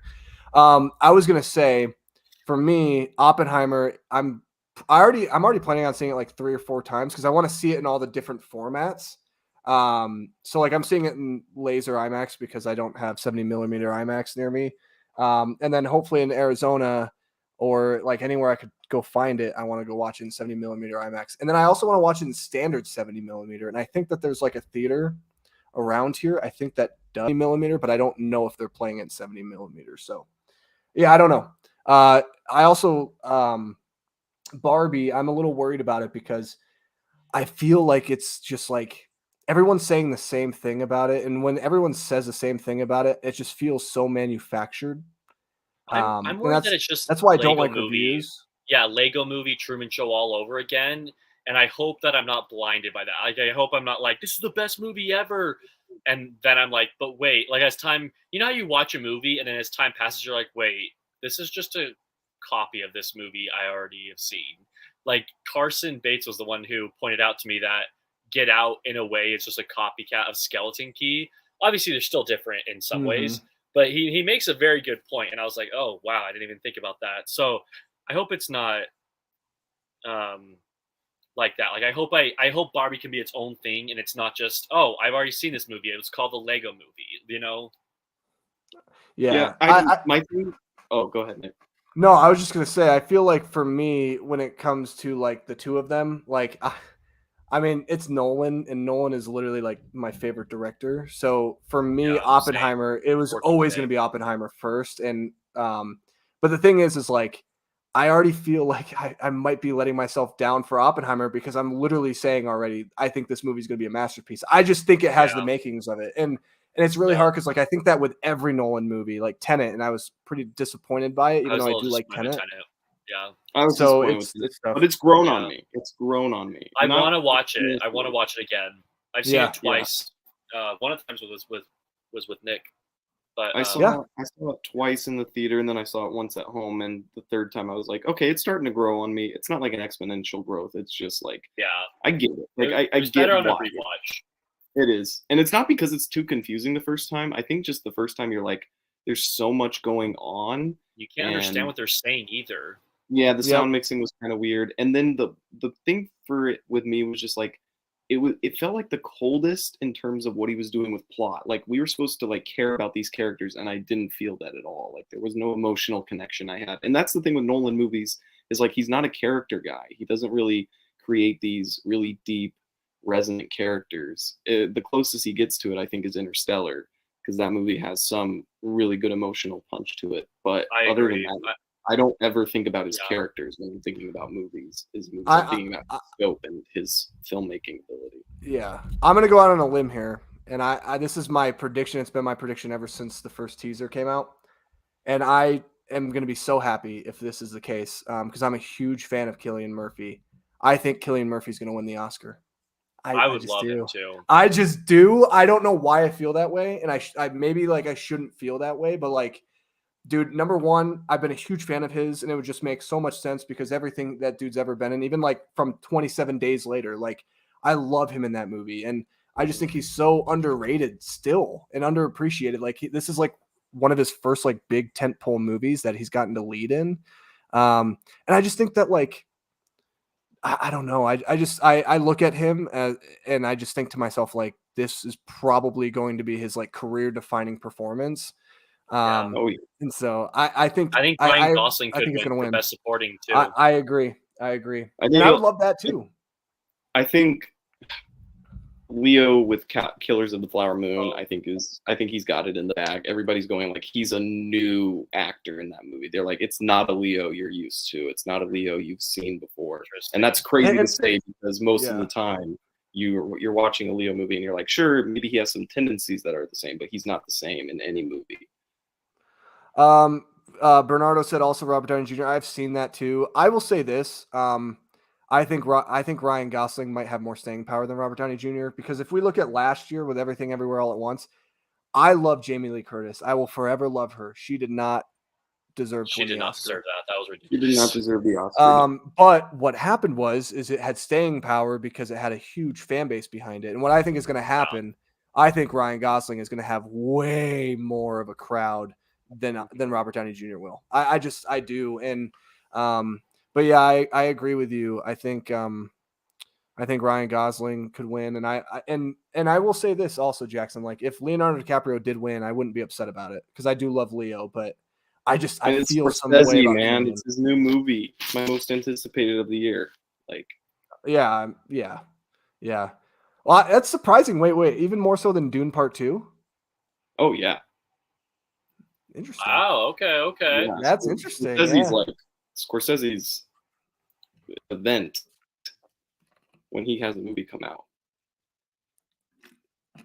For me, I mean, it's Oppenheimer, but it was Evil Dead Rise for a long time just because of the trailer. But it's really kind of always been Oppenheimer for me. Like I've always been. Anytime Nolan has a new film, it's just like you with Scorsese. Like I will be there day one and I will consume it. I think I saw Tenet like 2 or 3 times in theaters. So I really love Nolan.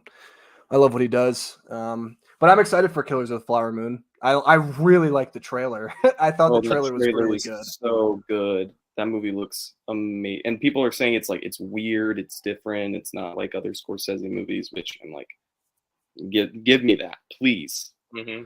Like, give me more Nate, movies like Silence. Like Silence is Silence is so unique. good. Yeah. So good. Very unique.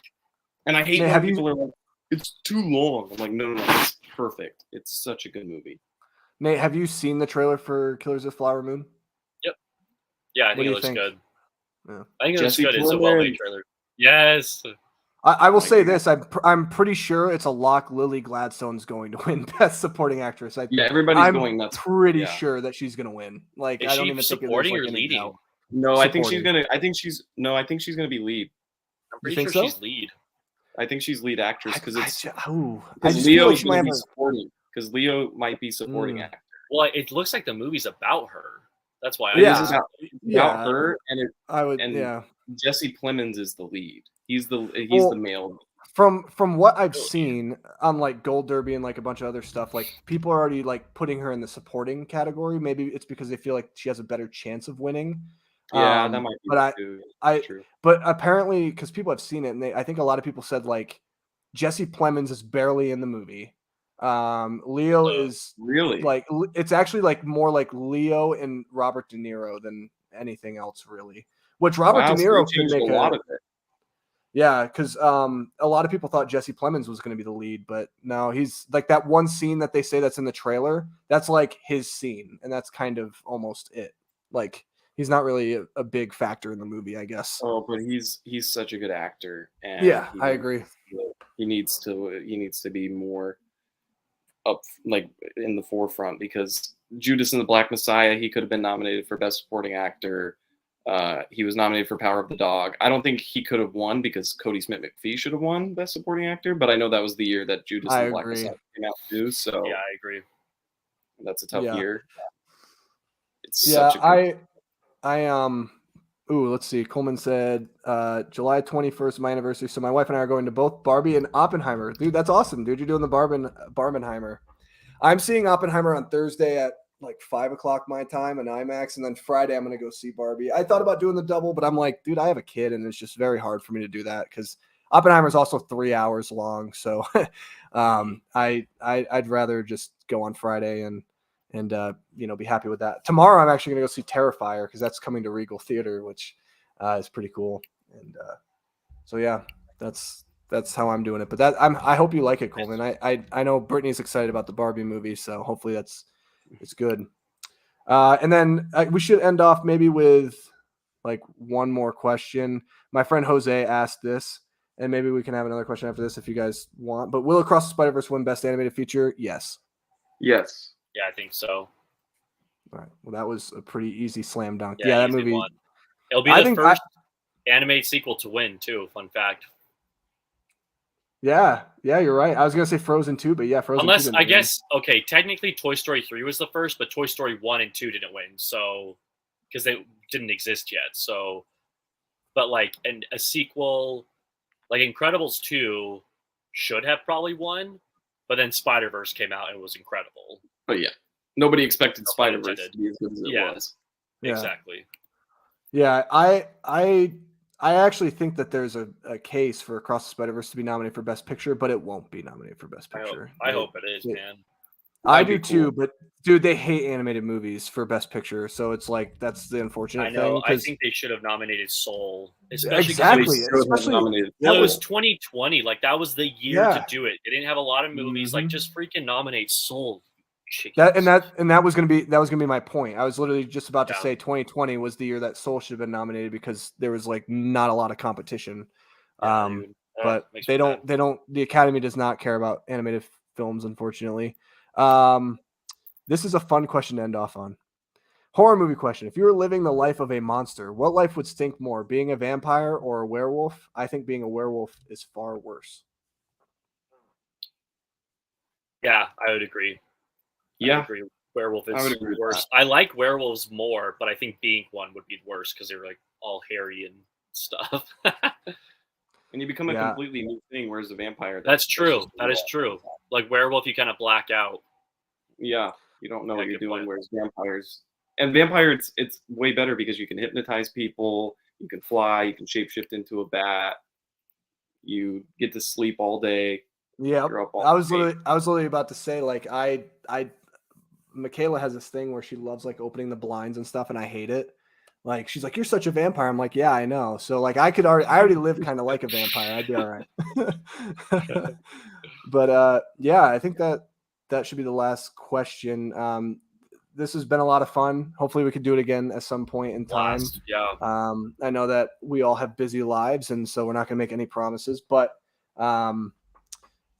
I guess real quickly to wrap it up, where can people find you, or like if you guys have anything that you're working on or anything that you want to share, now's the time. Nate. It's the time. Yeah, sure. So recently changed my channel name to Maple Street Movie, so that's where you'll find me now. So just search that in the search bar, and then Instagram at Cinema Nate. Have a fun time on my Instagram. I probably use my movie Instagram more than my regular Instagram. We just talk lots of movies there, and it's kind of like YouTube's a blast making content, but Instagram I feel like is where we can get more personal and actually have real conversations. And so you'll definitely want to follow me there. But and Twitter, I talk about all sorts of things, so you don't even have to follow me there. In fact, please don't. So, those are my two things: YouTube and Instagram. Do you have like any video coming up or anything that you can let people know? Yeah. So August is Alfred Hitchcock month. It will be the 4th year I've done this. I had to count it because if you count 2020, this is the 4th year. So 4th year I've done Alfred Hitchcock month. Really excited. I already have some videos planned. I'm planning on doing an Alfred Hitchcock Hunger Games simulation. So just imagine LB awesome. Jeffries, James Stewart in a That's wheelchair, cool. running away from Norman Bates. It's going to be hilarious. So that's awesome. it should be a fun time. But Alfred Hitchcock month, and then hopefully have a Thin Man ranking. It's an old 6-movie series, black and white series. Hopefully have that Nate, coming out soon. Yeah, Nate, I have to call you out. Watch My Man Godfrey. Oh, did you see my Criterion video? Yeah, you need to watch it, man. It's so good. I didn't.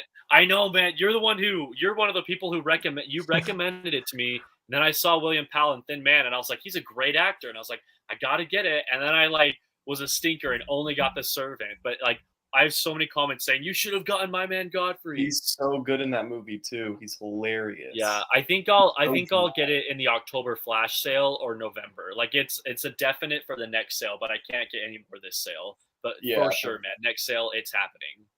Yeah, it's an incredible movie. You're gonna love it. It's like I'm excited. He's so dry. He's so dry in it. And is it Claudette? He's like that Thin Man. Yeah. It might be the same kind of persona. Yeah, I'm trying to remember. Is it Claudette Colbert who's in? No, I want to say, isn't it Carol Lombard? Carol Lombard. That's who it is. That's what I'm thinking of. Because Let me just make sure. If it's Carol Lombard, that would make Yeah. sense. It's Carol Yeah. Lombard. Yep. I think didn't she win the Oscar for that movie? Ooh, let me see. I don't know about that, but I just love saying that movie. Like my man Godfrey. My man, Godfrey. No, she did not win, but she was nominated. It got 6 nominations, no wins. Wow, it Yeah. even has an 8 out of 10 on IMDb. That's incredible. Gosh, what is wrong with me? It's a really great movie, and I need to watch it, dude. It's hilarious, but it also, like, towards the end, it starts to get like, oh, this is just so good. I seriously, if this was a sale that I bought more blind buys, that would have been a definite. But I was really trying to crack down on like, no, I can only buy movies I've seen. Okay. Yeah, I was happy that you picked up Panique because that was a fun watch with you. Yes, really good, dude. It's good, Jackson. Film, good. It is. Like Nate and I, we watched it the whole time. We're like, but it's a good making movie. Predictions throughout, like it was good. Yep. Yeah, it's a really good one. So Jackson, is there anywhere they can find you? You can find me on Instagram at JacksonCottrell _19. I'll put it in the comments. Love that. Really quick. Yeah, I don't have anything in the works because I live in a city where you can't do anything. Jackson is going to be in one of my films, and like, you know, when I do my first feature and stuff. So that's where you'll be able to find Jackson. Yeah, I've been acting in like short films and different theater productions, but nothing anybody can see because they're not posted online because they're going to festivals and stuff and all of that. But yeah, but if anything comes, we do a live stream. No. Yeah. So sounds good. Yeah. You could find me here, I guess, where I post like once every 5 months. I have some things that I want to do. Like I said, in a couple weeks, I will be releasing the first trailer. Really, actually, probably the only trailer for Addict. It's a 16-minute short film, so I'm not gonna like release a lot of like video promotional material, but there will be a trailer for Addict, a teaser, in 2 weeks. It is almost done, which is insane. It's so crazy how it's almost done. And then it's going to be in festivals, so you guys won't be able to see it here. I know people have asked and stuff, and I don't know how it's going to happen. But I might send it to some people like Nate and Jackson. So I have that, and then I have like I said, I have a found footage horror film that I'm working on that I hope to release probably in October. In terms of like anything coming up, I have no idea. You know, I'm making music or whatever, and like I don't know when that's going to be released. I don't know when I'm doing certain things, so just kind of sporadic. But you can follow me on Twitter, where you can see me bathe my sorrows and the Yankees and how terrible they are this year. Come in and leave me a nice comment, or if you're a Red Sox or Mets fan, I mean, you could laugh at my face, I guess. That's kind of it. Instagram, I post about my daughter if you want to see her, I guess.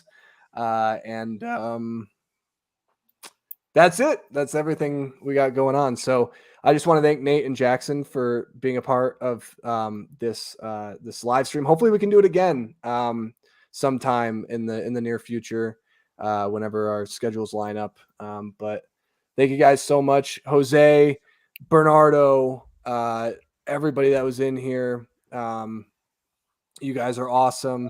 Thank you so much for watching, and we'll see you guys later. Peace. Later.